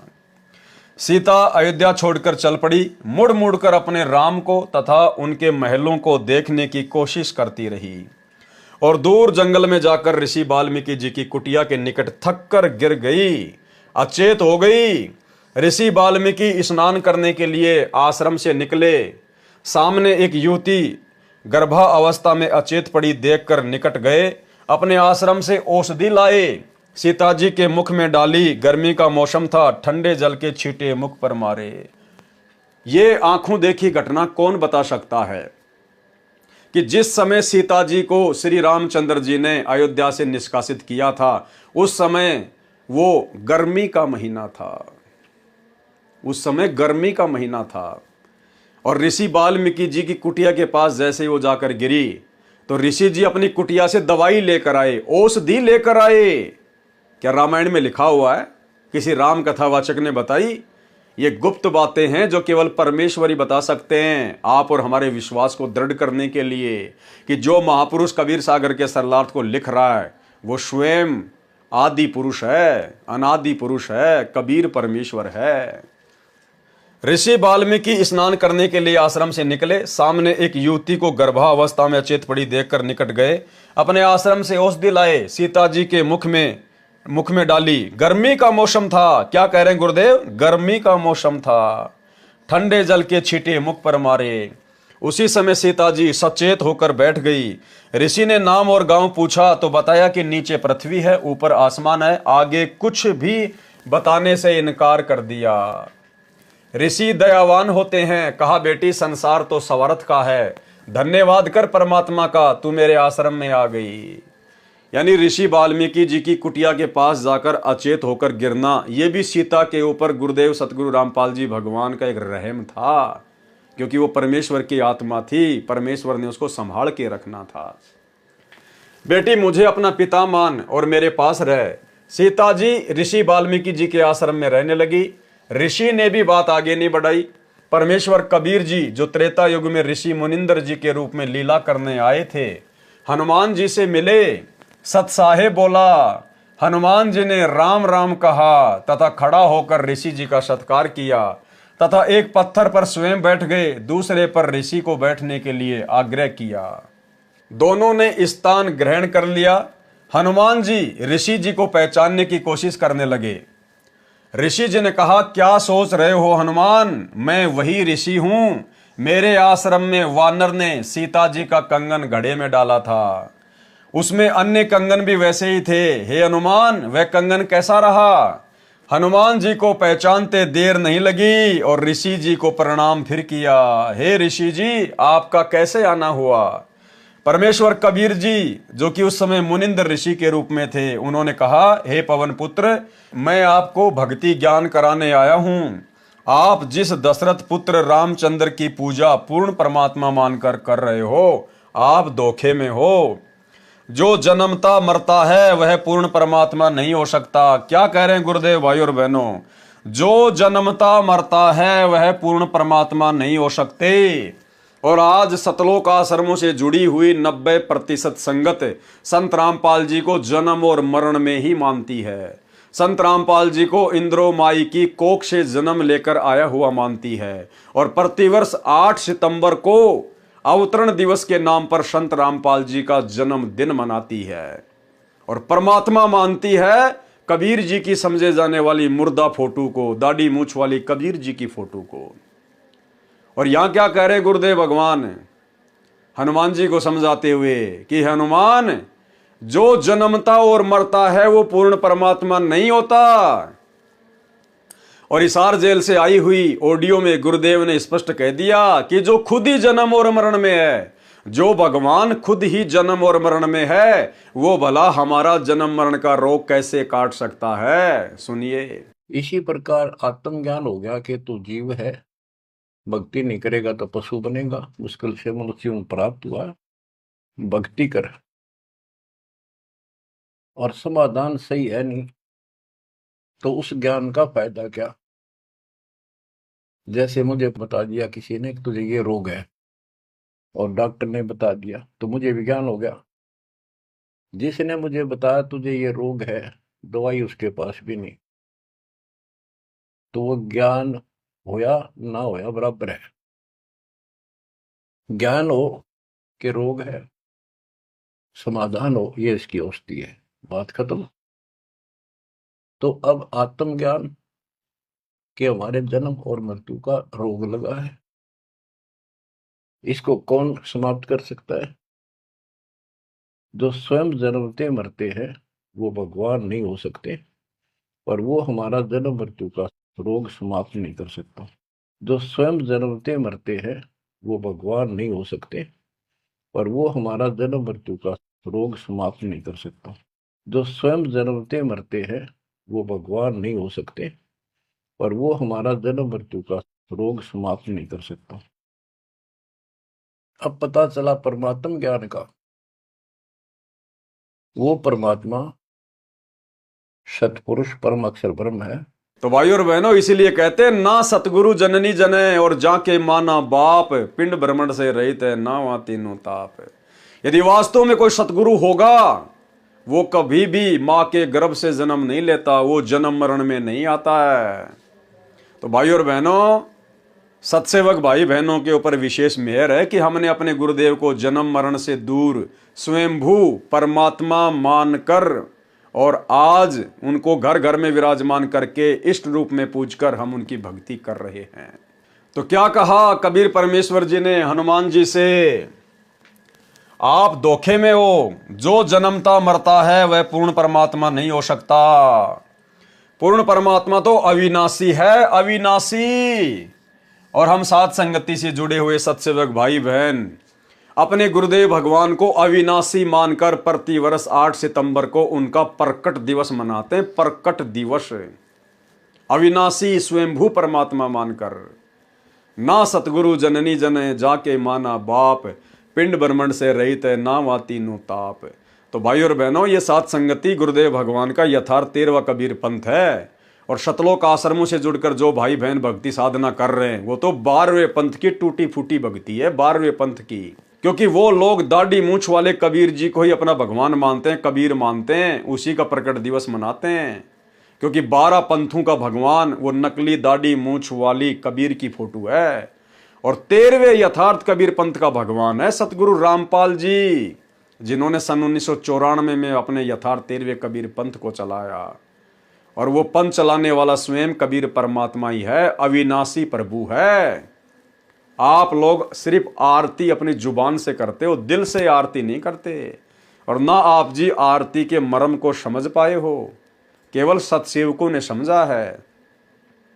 आप आश्रमों से जुड़े भाई बहन रोज संध्या आरती करते हो और क्या बोलते हो, अवगुण किए घनेरे फिर भी भले बुरे हम तेरे, दास को जान के निपट नादान मोहे बख्श दियो अविनाशी। किसके आगे हाथ जोड़ के प्रार्थना कर रहे हो गुरुदेव के अंग में? अपने गुरुजी से, सतगुरु रामपाल जी से। और क्या कह रहे हो? मोहे बख्श दियो अविनाशी। अरे तुम रोजाना अपने गुरुदेव को अपनी जुबान से तो अविनाशी कह रहे हो।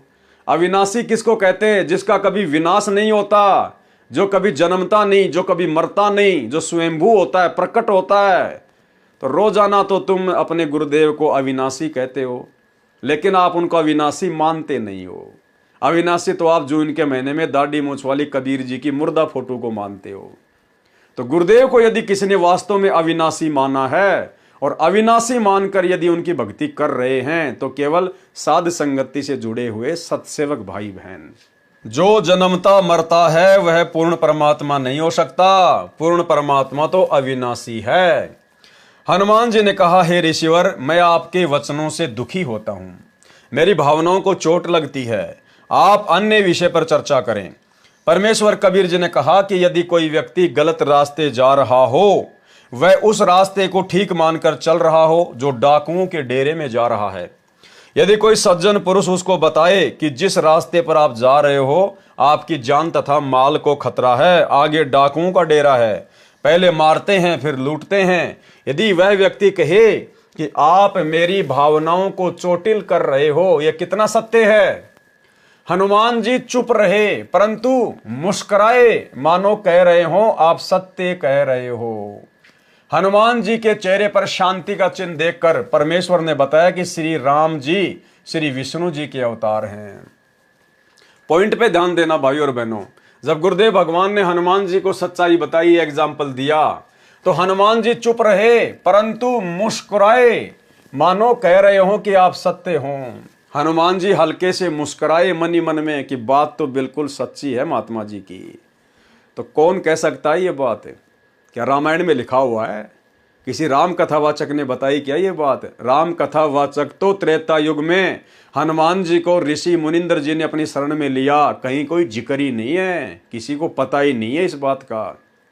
तो स्वयं वो मुनिंदर ऋषि वर्तमान में सतगुरु रामपाल जी के रूप में है और वे वही बताएंगे जो उस समय घटना घटित हुई थी। हनुमान जी चुप रहे परंतु मुस्कुराए, मानो कह रहे हो आप सत्य कहते हो। हनुमान जी के चेहरे पर शांति का भाव देखकर परमेश्वर ने बताया कि श्री राम जी श्री विष्णु जी के अवतार हैं। श्री विष्णु जी श्री ब्रह्मा जी तथा श्री शिव जी का पिता काल ब्रह्म है। इसी को ज्योति निरंजन भी कहते हैं। काल को इसकी गलती के कारण श्राप लगा है कि 1 लाख मानव शरीरधारी प्राणियों को प्रतिदिन खाया करेगा, 1.25 लाख प्रतिदिन उत्पन्न किया करेगा, जिस कारण से उसने अपने तीनों पुत्रों को एक एक विभाग का स्वामी बना रखा है। श्री ब्रह्मा जी रजगुण है, जिसके प्रभाव से सभी प्राणी प्रेरित होकर संतान उत्पत्ति करते हैं, जिस कारण से ब्रह्मा को भूल से उत्पत्ति कर्ता मान रखा है। उत्पत्ति कर्ता तो पूर्ण परमात्मा है, कबीर देव सतगुरु रामपाल जी भगवान।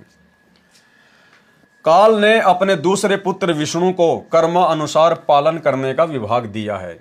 विष्णु सतगुण है, काल ने तीसरे पुत्र शिव तमगुण को इन 1,00,000 मानव शरीरधारी जीवों को मारकर उसके पास भेजने का विभाग दे रखा है। वह स्वयं अव्यक्त है। कौन? काल। वह स्वयं गुप्त रहता है। आप देख रहे हो, यहां कोई भी जीव अमर नहीं है। देवता भी मरते हैं, ब्रह्मा विष्णु शिव भी जन्मते मरते हैं। जो पूरी आयु जीते हैं, वृद्धा अवस्था भी सब में आती है। एक लोक ऐसा है जहां पर वृद्धा अवस्था तथा मरण नहीं है। यानी परमात्मा हनुमान जी को समझा रहे हैं कि एक लोक ऐसा है जहां पर वृद्धा अवस्था अर्थात बुढ़ापा तथा मरण नहीं है। वहां कोई रावण किसी की पत्नी का अपहरण नहीं करता। आपकी आंखों के सामने लंका में हुए राम रावण युद्ध में कितने व्यक्ति तथा अन्य प्राणी मारे गए। एक सीता को छुड़ाने के लिए आपने श्री रामचंद्र जी के लिए अपने प्राणों की बाजी लगाकर लंका को जलाया। रावण का भाई अहि रावण जो पाताल का राजा था, वह राम तथा लक्ष्मण का अपहरण करके ले गया। उनकी बलि देने वाला था। आप वहां गए और उन दोनों को जीवित लाए। आप ही बताएं, वे परमात्मा है? भाई और बहनों, गहरी बात है, गहरी बात। हमें केवल शिक्षा लेनी है, अपने विश्वास को दृढ़ करना है। इस काल तक की नीचे की जितनी भी शक्तियां हैं और ये काल, इन सब से हमने अपनी आस्था को पूरी तरह से हटाना है। कितनी महत्वपूर्ण बात गुरुदेव ने मुनिंद्र ऋषि के रूप में हनुमान जी को बताई। क्या कहा कि आप जिस श्री रामचंद्र जी को भगवान मान रहे हैं, परमात्मा मान रहे हैं, सर्वश्रेष्ठ मान रहे हैं ना, कहते हैं ध्यान दो इस बात पे। श्री रामचंद्र जी के लिए आपने प्राणों की बाजी लगाकर लंका को जलाया। रावण का भाई अहि रावण जो पाताल का राजा था, वह राम तथा लक्ष्मण का अपहरण करके ले गया। अहि रावण, रावण का भाई जो पाताल लोक का राजा था, और वो लक्ष्मण और राम को बंधक बना के दोनों को किडनैप करके पाताल लोक में ले गया और उनकी बलि देने वाला था। उसी समय आप हनुमान वहां पहुंच गए और उन दोनों को छुड़वा कर लाए। आपने फिर अहि रावण को मारा। अब बताइए, क्या श्री रामचंद्र जी भगवान हो सकते हैं? यानी गुरुदेव हनुमान जी को समझा रहे हैं और आप और हमने दूसरे तरीके से समझना है।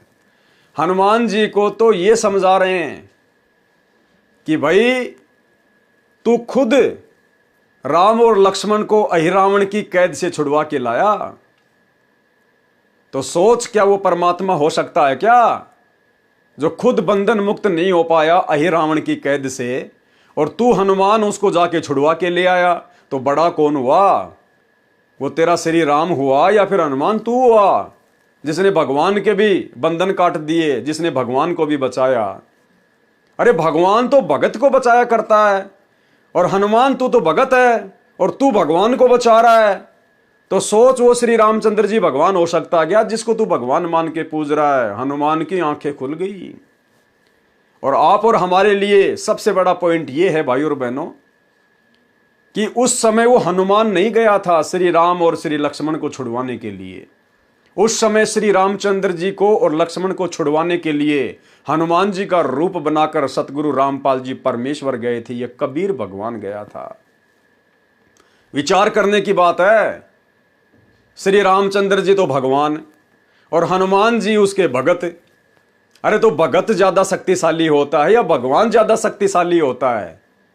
जब श्री राम और लक्ष्मण, श्री राम तो विष्णु का अवतार, लक्ष्मण जी शेषनाग के अवतार, जब वो दोनों अपने आप को रावण के भाई अहि रावण की कैद से पाताल लोक से मुक्त नहीं करवा पा रहे थे और उनकी बलि चढ़ने वाली थी, तो भला एक भगत हनुमान जी भला कैसे भगवान को छुड़वा के लेके आ जाएगा?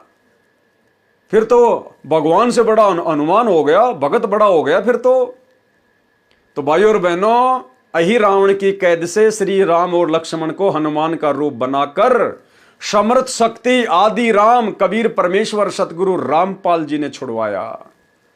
क्योंकि करे करावे साइया मन में लहर उठा, दादू सिरधर जीव के आप बगल हो जा।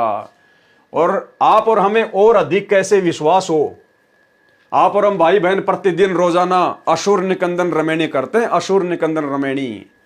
और इस रमेणी में गुरुदेव ने क्या बताया कि 33 करोड़ देवी देवताओं की और काल की जो मुख्य शक्तियां हैं उनकी महिमा है, लेकिन ये उनकी वास्तविक महिमा नहीं है। इस महिमा के पीछे हाथ कबीर देव का है, कबीर परमात्मा का है। केवल इनको तो फोकट में खुश किया जा रहा है देवी देवताओं को। और इस रमेणी में श्री ब्रह्मा विष्णु महेश के द्वारा जितने भी महान कार्य किए गए हैं, उन महान कार्यों के पीछे जिस शक्ति का हाथ है वो है कबीर देव सतगुरु रामपाल जी। और क्या कह रहे हैं परमात्मा, रावण मही रावण से मारे, मही रावण या फिर अहि रावण दोनों एक ही हैं। रावण मही रावण से मारे और सेतु बांध से ना दल तारे, जरा सिंध और बाली खपाए, कंस केश चानोर हराए। तो रावण को भाई और बहनों किसने मारा सूक्ष्म रूप में? सतगुरु रामपाल जी ने, कबीर परमेश्वर ने। तो रावण के छोटे भाई को फिर कौन मारेगा? मही रावण को कौन मारेगा? वही सतगुरु रामपाल जी भगवान। सेतु बांध से ना दल तारे, रामचंद्र जी का पुलिया किसने बनवाया? कबीर परमेश्वर सतगुरु रामपाल जी ने। तो गुरुदेव स्पष्ट कर रहे रमेणी में कि रावण मही रावण से मारे, सेतु बांध से ना दल तारे, यानी सर्व कार्य हमारे गुरुदेव भगवान ने किए। अन्यथा ये तो जीव हैं आप और हमारी तरह, बालक हैं बालक। मुसड़ तो दादाजी उठा सकता है, बच्चे को तो केवल फोकट की महिमा दे रखी है कि मेरे बेटे ने मूसल उठा लिया, मेरे बेटे ने मूसल उठा लिया। तो सारे काम हमारे गुरुदेव भगवान ने किए। इन सभी देवी देवताओं के, ब्रह्मा विष्णु महेश के, दुनिया में जो भी आप बड़ी बड़ी लीलाएं देखते हैं देवी देवताओं की, उन सब के पीछे हाथ हमारे गुरुदेव भगवान का, कबीर परमात्मा का। इसलिए हमारे गुरुदेव भगवान की महिमा नहीं की जा सकती। हमारे पास में शब्द नहीं है इनकी महिमा के लिए। 7 समुद्र की मसी करूं, लेखनी करूं बन राय, और धरती का कागज करूं, पर सतगुरु गुण लिख्या ना जाए। रावण का भाई अहिरावण जो पाताल का राजा था, वह राम तथा लक्ष्मण का अपहरण करके ले गया, उनकी बलि देने वाला था। आप वहां गए और उन दोनों को जीवित लाए। आप ही बताएं वे परमात्मा हैं। जिस समय नाग फांस शस्त्र के छोड़ने से सर्पों ने श्री राम तथा आप तथा सर्व सेना व लक्ष्मण तक बांध दिया था, सर्प आप सबको जकड़े हुए थे, आप सब विवश थे।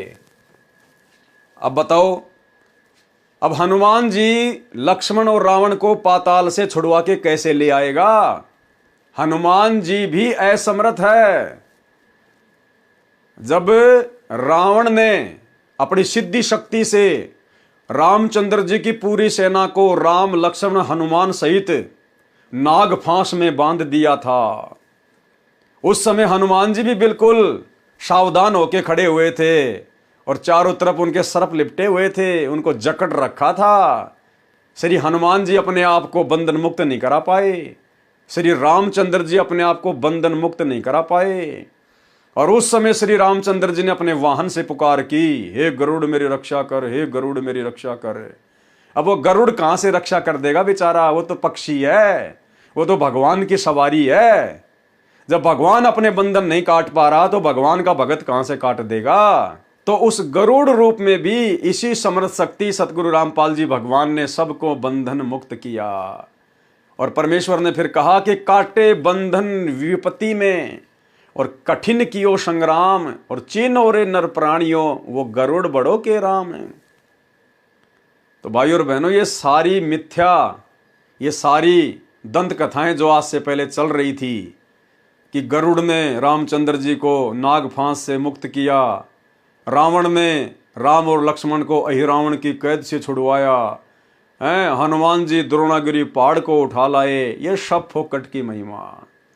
असल में इन सब के पीछे परम शक्ति कबीर देव सतगुरु रामपाल जी भगवान का हाथ था। इसी प्रकार भाई और बहनों, ये परमेश्वर गुप्त रूप में सारी लीलाएं करते हैं, सारी की सारी लीलाएं।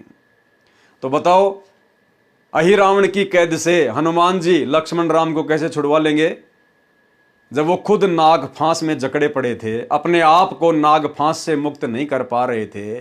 तो भला पाताल में जाके रामचंद्र जी को कैसे अहिरावण की कैद से हनुमान छुड़वा के ला सकता है? ये सारे काम पूज्य गुरुदेव भगवान ने किए। नाग फांस शस्त्र के छोड़ने से सर्पों ने श्री राम तथा आप कौन हनुमान तथा सर्व सेना व लक्ष्मण तक बांध दिया था। सर्प आप सबको जकड़े हुए थे, आप सब विवश थे। कुछ समय में आप सबको रावण की सेना आसानी से काट डालती। उस समय गरुड़ को पुकारा गया, उसने नागों को काटा। आप तथा रामचंद्र बंधन मुक्त हुए। यदि परमात्मा इतना विवश है कि अपना बंधन नहीं काट सका तो पुजारियों का क्या होगा, विचार करो।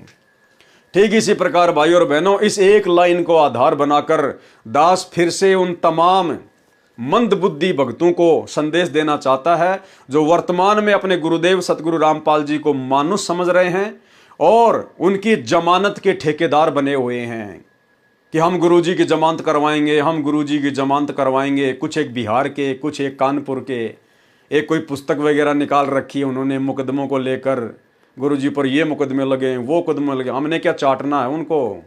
हमें पता है कि इस परमेश्वर के ऊपर दुनिया का कोई मुकदमा काम नहीं करता, अपनी मर्जी से बैठा है, अपने मिशन को पूरा करके आएगा। तो ये लाइन क्या कह रही है? यदि परमात्मा इतना विवश है कि अपना बंधन नहीं काट सका तो पुजारियों का क्या होगा, विचार करो। तो वे जितने भी भाई बहन जो गुरुदेव की जमानत के ठेकेदार है ना, उनको इस लाइन पर ध्यान देना चाहिए कि भाई यदि सतगुरु रामपाल जी परमात्मा नहीं है आप लोगों की नजरों में, और यदि वो बंधन में हैं, हिसार जेल में हैं और अपने आप को मुक्त नहीं करवा पा रहे, अपनी जमानत करवाने में विवश हैं, और तुम लोग जमानत कराओगे तभी हिसार जेल से बाहर आएंगे, तो भाई फिर उनको परमात्मा मानना छोड़ दीजिए, फिर उनको परमात्मा कहना छोड़ दीजिए।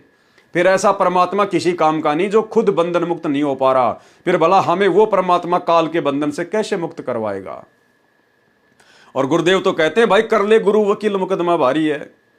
अरे हम जीवों का मुकदमा धर्मराज के दरबार में चल रहा है, गुरुदेव तो हमें उस मुकदमे से बरी करवाने आए, जन्म मरण के मुकदमे से। और नालायको तुम अपने गुरु को इतना कमजोर, इतना बेबस, इतना लाचार समझ रहे हो कि तुम उनकी जमानत के ठेकेदार बने हो कि हम गुरुजी की जमानत लगाएंगे, हम गुरुजी के लिए प्रयास करेंगे तो गुरुजी बाहर आएंगे। तो ये मूर्खता है, एक भगत होकर सबसे बड़ी मूर्खता। इस मूर्खता को छोड़िए और साध संगति से जुड़कर ज्ञान को आधार बनाकर गुरु को बंधन मुक्त परमेश्वर मानकर भक्ति कीजिए। पता नहीं तुम लोग नित्य नियम भी ढंग से करते हो कि नहीं करते हो। अगर करते तो इतनी बड़ी गलती ना करते गुरु की जमानत के ठेकेदार बनने के, क्योंकि रोजाना नित्य नियम में गुरुदेव हमें क्या संदेशा देते हैं। गरीब ऐसा सतगुरु हम मिल्या, बेपरवाह अबंध, परम हंस पूर्ण पुरुष, रोम रोम रविचंद। हम किसकी महिमा कर रहे हैं नित्य नियम में? अपने गुरुदेव की, सतगुरु रामपाल जी की। और क्या कह रहे हैं अपने गुरुदेव को कि हमें ऐसे समर्थ गुरुदेव भगवान मिल गए आज कलयुग की पिछली पीढ़ी में, जो बेपरवाह अबंध, जिनको किसी की कोई परवाह नहीं है, ना काल की, ना दुर्गा की, ना ब्रह्मा विष्णु महेश की, किसी की नहीं। निर्विकार निर्भय तू ही और सकल भयमान, और सब पर तेरी साहिबी तुझ पे साहिब नाए। तो एक तरफ तो आप अपने गुरु जी को सुबह सुबह कहते हो कि ऐसा सतगुरु हम मिला, बेपरवाह अबंध, अबंध यानी जिसको कोई बांध के नहीं रख सकता, जिसको कोई कैद में नहीं रख सकता, और परम हंस पूर्ण पुरुष, रोम रोम रविचंद। और फिर ऐसे समर्थ गुरुदेव भगवान की तुम जमानत के ठेकेदार बने हुए हो। भाई आप खुद भी 84 में जाने के काम कर रहे हो, और आप अपने पीछे जिन 10-20 लोगों को मूर्खता में लगा कर बैठे हो, उनको भी बेचारों को नरक में ठोकने की तैयारी कर रहे हो। क्योंकि गुरु मानुष कर जानते वो नर कहिए अंध, ओवे दुखी संसार में आ गए यम के फंद। यदि परमात्मा इतना विवश है कि अपना बंधन नहीं काट सका तो पुजारियों का क्या होगा, विचार करो। अरे काटे बंधन विपत में कठिन कियो संग्राम, चीनो रे नर प्राणियों गरुड़ बड़ो के राम। इसी प्रकार यदि आज आप लोगों के द्वारा जमानत करवाने से यदि सतगुरु रामपाल जी की जमानत हो जाती है और यदि वो जेल से बाहर आते हैं, तो इसी प्रकार आने वाले समय में ये दुनिया संत रामपाल जी को परमात्मा नहीं मानेगी। जैसे गरुड़ के द्वारा श्री रामचंद्र जी को बंधन मुक्त करवाने के बाद दुनिया उनको परमात्मा नहीं मानती, तो इसी प्रकार कल को ये दुनिया कह देगी कि रहने दो, जुबान बंद कर लो, हमारे गुरुजी परमात्मा, हमारे गुरुजी परमात्मा। अरे तुम्हारे भक्तों ने तुम्हारे गुरुजी की जमानत करवाई, तब कहीं जाकर 10 साल बाद जेल से बाहर आए थे। इतने बड़े परमात्मा थे तो 10 साल में आ जाते अपने आप। भक्तों के जमानत करवाने से क्यों आए? तो भाई गुरुदेव भगवान के नाम पे धब्बा लगता है, और ये परमात्मा है, बालक नहीं है, अंतर्यामी है। ये सबकी परीक्षा का समय है, ये अपनी मर्जी का मालिक है। अपने मिशन में जो गंदगी फैल गई थी उसको निकालने के लिए गया है, और मिशन को साफ सुथरा करके अपनी लीला पूरी करके अपनी मर्जी से आएगा। ये किसी का गुलाम नहीं है, ये इसकी लीला है जो वर्तमान में तुम्हें समझ में नहीं आ रही है। इस बात को केवल साथ संगति से जुड़े हुए भाई बहन ही समझ सकते हैं। इसलिए साथ संगति से जुड़ो और अपने दिमाग में जो गंदगी तुम लोगों ने गुरु को मानुष मानकर पैदा कर रखी है उसको डिलीट करो, साफ करो। काटे बंधन विपत में कठिन कियो संग्राम, चीनो रे नर प्राणियों गरुड़ बड़ो के राम। हनुमान जी ने कहा, ऋषि जी समुद्र पर पुल बनाना क्या आम आदमी का कार्य है? ये परमात्मा बिना नहीं बनाया जा सकता। फिर भी हनुमान जी श्री रामचंद्र जी को परमात्मा मानने से इनकार नहीं कर रहे। उनके मन में खरपतवार भरी पड़ी है, वो गंदगी भरी पड़ी है। और परमात्मा से क्या सवाल किया कि ऋषि जी इतने बड़े समुद्र के ऊपर पुल बनाना क्या कोई एक आम व्यक्ति का काम है क्या? परमात्मा के बिना कौन बना सकता है? तो गुरुदेव ने क्या कहा, समुद्र पाटी लंका गयो सीता को भरतार, अगस्त ऋषि सातु पी गए इनमें कौन करतार। यदि आप समुद्र के ऊपर सेतु बनाने से श्री रामचंद्र जी को परमात्मा मानते हो तो अगस्त ऋषि ने सातु समुद्रों को पी लिया था, इनमें कौन परमात्मा है भाई? ऋषि मुनिंदर जी ने बताया कि आप भूल गए क्या, एक ऋषि आए थे, उन्होंने एक पर्वत के पत्थर को अपनी डंडी से रेखा खींचकर हल्का किया था, तब पत्थर तैरे थे, तब पुल बना था। रामचंद्र तो 3 दिन से रास्ता मांग रहे थे। समुद्र ने ही बताया था नल नील के विषय में। हनुमान जी ने कहा कि वह तो विश्वकर्मा जी थे। हनुमान जी बोला, वो जो बाबा आया था ना, जो पूरे पहाड़ के चारों तरफ एक डंडी से रेखा खींच कर गया था, पत्थर हल्के करके गया था, बोलो वो तो विश्वकर्मा जी थे जो भेष बदल के आए थे। हनुमान जी ने कहा वह तो विश्वकर्मा जी थे जो वेश बदल कर श्री रामचंद्र जी के बुलाने पर आए थे। परमेश्वर कबीर जी ने कहा कि विश्वकर्मा जी तो पुल का निर्माण कर सकते हैं, जल के ऊपर पत्थर नहीं तैरा सकते। परमेश्वर ने कहा कि विश्वकर्मा जी केवल समुद्र पे पुलिया बना सकते हैं, लेकिन समुद्र के ऊपर पत्थर तैराना उनके बस की बात नहीं है।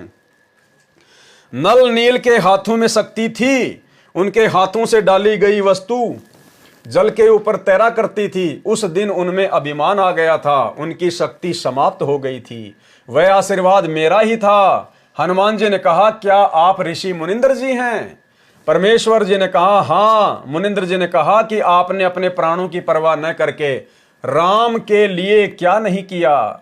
जब सीता ने आपको अपशब्द कहे और घर छोड़ने को कहा, उस समय श्री राम वहीं विराजमान थे। एक शब्द भी नहीं कहा कि सीता ऐसा ना कर। पवन सुत अंदर से तो मान रहे थे, परंतु ऊपर से कह रहे थे कि ऋषि जी किसी की आलोचना नहीं करनी चाहिए। मुनिंदर जी ने कहा कि सत्य कहना आलोचना नहीं होती। यदि श्री रामचंद्र और सीता के अंदर अच्छे इंसान वाले गुण भी होते तो भी आपका आजीवन एहसान मानते और अपने चरणों में रखते। श्री राम और सीता के अंदर एक आम अच्छे इंसान वाले गुण भी नहीं थे। यानी भाई और बहनों, जो गुण आज गुरुदेव ने अपनी शक्ति से, अपनी भक्ति से आप और हम भगत भाई बहनों के अंदर पैदा कर दिए हैं, ऐसे अच्छे गुण श्री राम और सीता में भी नहीं थे। इस भक्ति से परमेश्वर ने मिट्टी को कंचन बना दिया है। यदि श्री रामचंद्र और सीता के अंदर अच्छे इंसान वाले गुण भी होते तो भी आपका आजीवन एहसान मानते और अपने चरणों में रखते। आप तो उनके बिना जीना भी उचित नहीं मानते। और सुनो, आपके साथ जैसा व्यवहार किया उसका फल भी सीता तथा रामचंद्र जी को मिल गया। सीता ने एक भगत को जो अपशब्द कहे थे, सीता ने जो भगत की भावनाओं को ठेस पहुंचाया, उसकी श्रद्धा को ठेस पहुंचाया। गुरुदेव कह रहे हैं कि सीता को भी उसका फल मिल गया, यानी अयोध्या में निकाली गई दर दर की ठोकर। और श्री रामचंद्र जी जो उस समय चुपचाप थे, सभा में बैठकर सत्य को सत्य नहीं कह पाए, वो श्री रामचंद्र भी अंत में सरयू नदी में डूब के मरा, छलांग लगा के। यानी भाई और बहनों, कितनी गहरी बात है। हम भगत भाई बहनों ने किसी की भी श्रद्धा का, हम भाई बहनों ने किसी की भी भावनाओं का मजाक नहीं बनाना चाहिए। हमने किसी को भी अपशब्द नहीं कहने चाहिए, अन्यथा परमेश्वर का विधान है। और रामचंद्र और सीता भी किसी जन्म में गुरुदेव के भगत थे, शिष्य थे। लेकिन जब त्रेता युग में उन्होंने हनुमान जी का अपमान किया, अपशब्द कहे, तो परमेश्वर ने यह नहीं देखा कि ये राम और सीता मेरे भगत थे। परमेश्वर ने उनको भी दंड दिया जैसा उन्होंने वो कर्म किया। तो आप और हमने बहुत सावधानी रखनी है, आधीनी के साथ गर्दन नीची करके, बिना किसी को कुबोल कहे, बिना अपनी जुबान से कोई अपशब्द कहे, क्योंकि परमेश्वर कहते हैं जीभ तो वाहे बली जो रटे हरि को नाम, नहीं तो काट कर फेंक दो मुख में भलो ना चाम। हमने सतलोक आश्रम मैनेजमेंट हरियाणा वाले इन कोऑर्डिनेटरों की तरह, गुरुदेव के परिवार वालों की तरह, हमने किसी को भी गाली गलौच नहीं करनी, किसी को भी अपशब्द नहीं कहना है, सत्य को सत्य अवश्य कहना है, लेकिन हमने किसी की निंदा चुगली या किसी की भक्ति और श्रद्धा का मजाक नहीं बनाना है। और सुनो, आपके साथ जैसा व्यवहार किया उसका फल भी सीता तथा श्री रामचंद्र को मिल गया है। कुछ वर्षों के पश्चात सीता जी को श्री राम ने घर से निकाल दिया। उस समय वह गर्भवती थी। यह सुनकर हनुमान जी की आंखों से आंसू निकल आए और ऋषि जी के चरणों में गिर गए, कुछ नहीं बोले। अयोध्या वासियों ने 2 वर्ष दिवाली और दशहरा मनाया था, उसके पश्चात बंद कर दिया था कि जिस देवी के लिए रावण मारा, आज वह फिर कितने रावणों का कष्ट झेलेगी। दीपमाला खुशी का प्रतीक है। जब राजा और रानी भिन्न भिन्न हो गए तो न दिवाली न राजा को अच्छी लगे और न प्रजा को, इसलिए दीपावली का त्योहार उसी समय से बंद हो गया था। जो 2 वर्ष मनाया गया था उसके आधार से भोली जनता ये पर्व मना रही है। अब वर्तमान में ये जितने भी श्री रामचंद्र जी के पुजारी हैं, सीता जी को अपनी माता कहते हैं। अरे तुम्हें अपनी माता जी का दुख दर्द याद है क्या? अपने भगवान का दुख दर्द याद है क्या? उनका जीवन तो नरक के जैसा था उस समय। अगर आप रामायण को पढ़कर देखोगे तो कभी ठंडा पानी ना श्री राम ने पिया, ना कभी सीता जी ने पिया। जब श्री रामचंद्र जी का राज्य अभिषेक का समय आया तो 14 साल का वनवास, जंगल में दर दर की ठोकर खाई, धक्के खाए, दुख उठाए। सीता को रावण ले गया। 12 साल बाद सीता जी को रावण की कैद से छुड़वा कर लाए, करोड़ों लोग मरवाए, सीता की अग्नि परीक्षा हुई, फिर सीता को वापस लाए, फिर धोबी के कहने से सीता को निकाल दिया। राजा कहाँ है, उनकी पत्नी कहाँ? कभी सौपन में सुख हो सकता है? और आप लोग खुशी मनाते हो दिवाली मना के, और फिर कहते हो हम लोग श्री रामचंद्र जी के भगत हैं, हम लोग श्री रामचंद्र जी के फॉलोवर हैं। अरे धिक्कार है तुम लोगों को। तुम्हारे भगवान तो कष्ट उठाते उठाते मर गए। माता सीता आजीवन कष्ट उठाती रही। उनके उस कष्ट को देखते हुए तो अयोध्या वासियों ने भी 2 साल के बाद में दिवाली और दशहरा मनाना बंद कर दिया था। और तुम आज उस पाखंड को बढ़ चढ़ के जो है समाज में फैला रहे हो। तो तुम काई के राम भगत हो, काई के सीता भगत हो, केवल सांप वाली लकीर पीट रहे हो, परंपराओं का निर्वाह कर रहे हो। इसी प्रकार दशहरा तथा रावण दहन की परंपरा चली आ रही है। यदि किसी के घर पर किसी जवान की मृत्यु हो जाती है तो वह परिवार तथा रिश्तेदार कोई त्योहार नहीं मनाते। हनुमान जी ने कहा प्रभु परमेश्वर की चर्चा करो। अब हनुमान जी का धीरे धीरे भक्ति भाव में जागृति उठने लगी सच्चाई से परिचित होने के बाद, और कहा कि हे प्रभु परमेश्वर की चर्चा करो। हनुमान जी ने कहा प्रभु परमेश्वर की चर्चा करो। कबीर परमेश्वर जी ने सृष्टि रचना सुनाई। सत्य कथा सुनकर हनुमान जी गदगद हो गए। सतलोक देखने की प्रार्थना की। परमेश्वर आकाश में उड़ गए। हनुमान जी देख रहे थे। कुछ देर अंतर ध्यान हो गए। हनुमान जी चिंतित हो गए कि अब ये ऋषि कैसे मिलेंगे। इतने में आकाश में विशेष प्रकाश दिखाई दिया। हनुमान जी को दिव्य दृष्टि देकर सतलोक दिखाया। ऋषि मुनिंद्र जी सिंहासन पर बैठे दिखाई दिए। उनके शरीर का प्रकाश अत्यधिक था। सिर पर मुकुट तथा राजाओं की तरह छत्र था। कुछ देर वह दृश्य दिखाकर दिव्य दृष्टि समाप्त कर दी।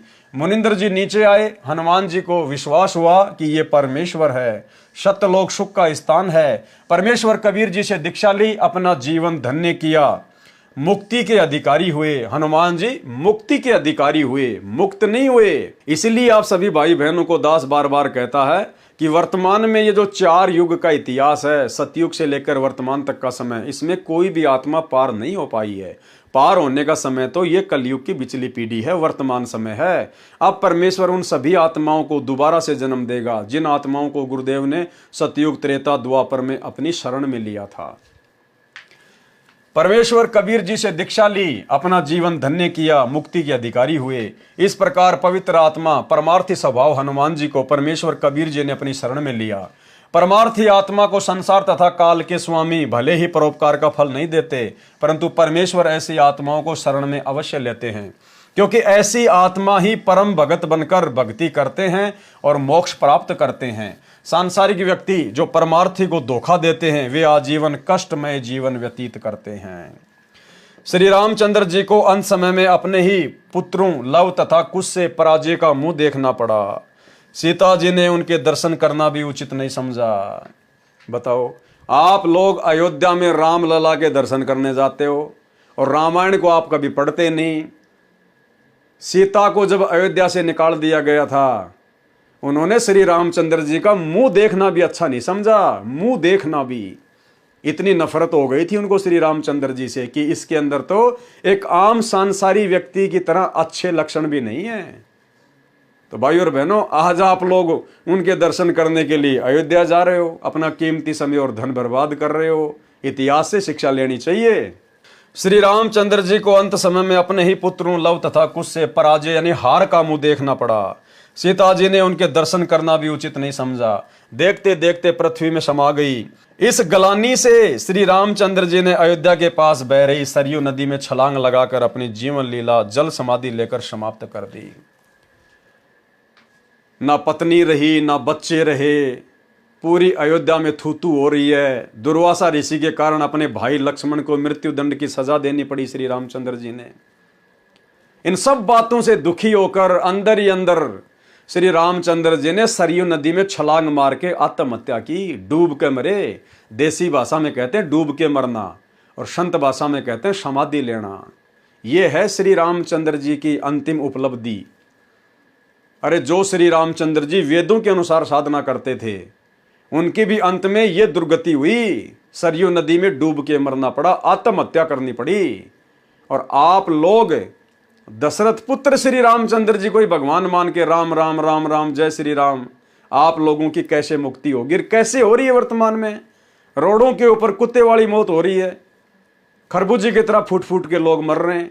जिनकी गाड़ियों के पीछे जय श्री राम लिखा होता है, एक्सीडेंट में उनका चकनाचूर निकला हुआ मिलता है रोड पे। तो भाई, असली राम को पहचानो, असली आदि राम को पहचानो। मृत्यु होगी तो भी परमात्मा टाल देगा, भगत के नजदीक नहीं आएगी। उसको कहते हैं श्री राम। वो श्री राम कबीर देव सतगुरु रामपाल जी हैं। सत्संग सुनकर पहचानिए। श्री रामचंद्र जी ने अयोध्या के पास बह रही सरयू नदी में छलांग लगाकर अपनी जीवन लीला जल समाधि लेकर समाप्त की। परमार्थी हनुमान जी को निस्वार्थ दुखियों की सहायता करने का फल मिला। परमात्मा स्वयं आए, मोक्ष मार्ग बताया, जीव का कल्याण हुआ। हनुमान जी फिर मानव जीवन प्राप्त करेंगे तथा परमेश्वर कबीर जी उनको शरण में लेकर मुक्त करेंगे। उस आत्मा में सत्य भक्ति बीज डल चुका है। अब क्या होगा? हनुमान जी का तो फिर से मनुष्य जन्म होगा। हो सकता है परमात्मा इस कलयुग की बिचली पीढ़ी में दया कर दें या फिर कर दी हो। वो हनुमान, जिस हनुमान को भगवान मान के दुनिया पूज रही है, वो हनुमान जी वर्तमान में सतगुरु रामपाल जी को, अगर इस समय गुरु जी उनको जन्म देंगे तो संत रामपाल जी को भगवान मान के पूजेगा। और आप लोग अपनी अज्ञानता में, आध्यात्मिक नादानी में, शास्त्रों की नासमझी में उस हनुमान जी को ही भगवान मान के पूज रहे हो। अरे हनुमान जी की तो वैसे भी पूजा नहीं करनी चाहिए, क्योंकि वो तो एक भगत था। हनुमान जी तो खुद भक्ति किया करता था श्री रामचंद्र जी की, और तुम उस भगत को ही पूज रहे हो। तो ये सबसे बड़ी मूर्खता है, नादानी है। भाई और बहनों, जिस समझ के लिए परमेश्वर ने आज वर्तमान में आप और हम अरबों इंसानों को जो मनुष्य जन्म दिया है, वो केवल मोक्ष प्राप्ति के लिए दिया है। शास्त्रों को समझकर, ज्ञान को समझकर, सच्चे गुरु की पहचान करके भक्ति करने के लिए दिया है।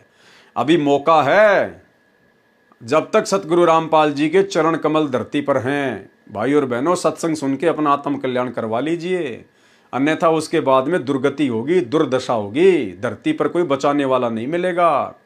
2028 युग परिवर्तन का समय है।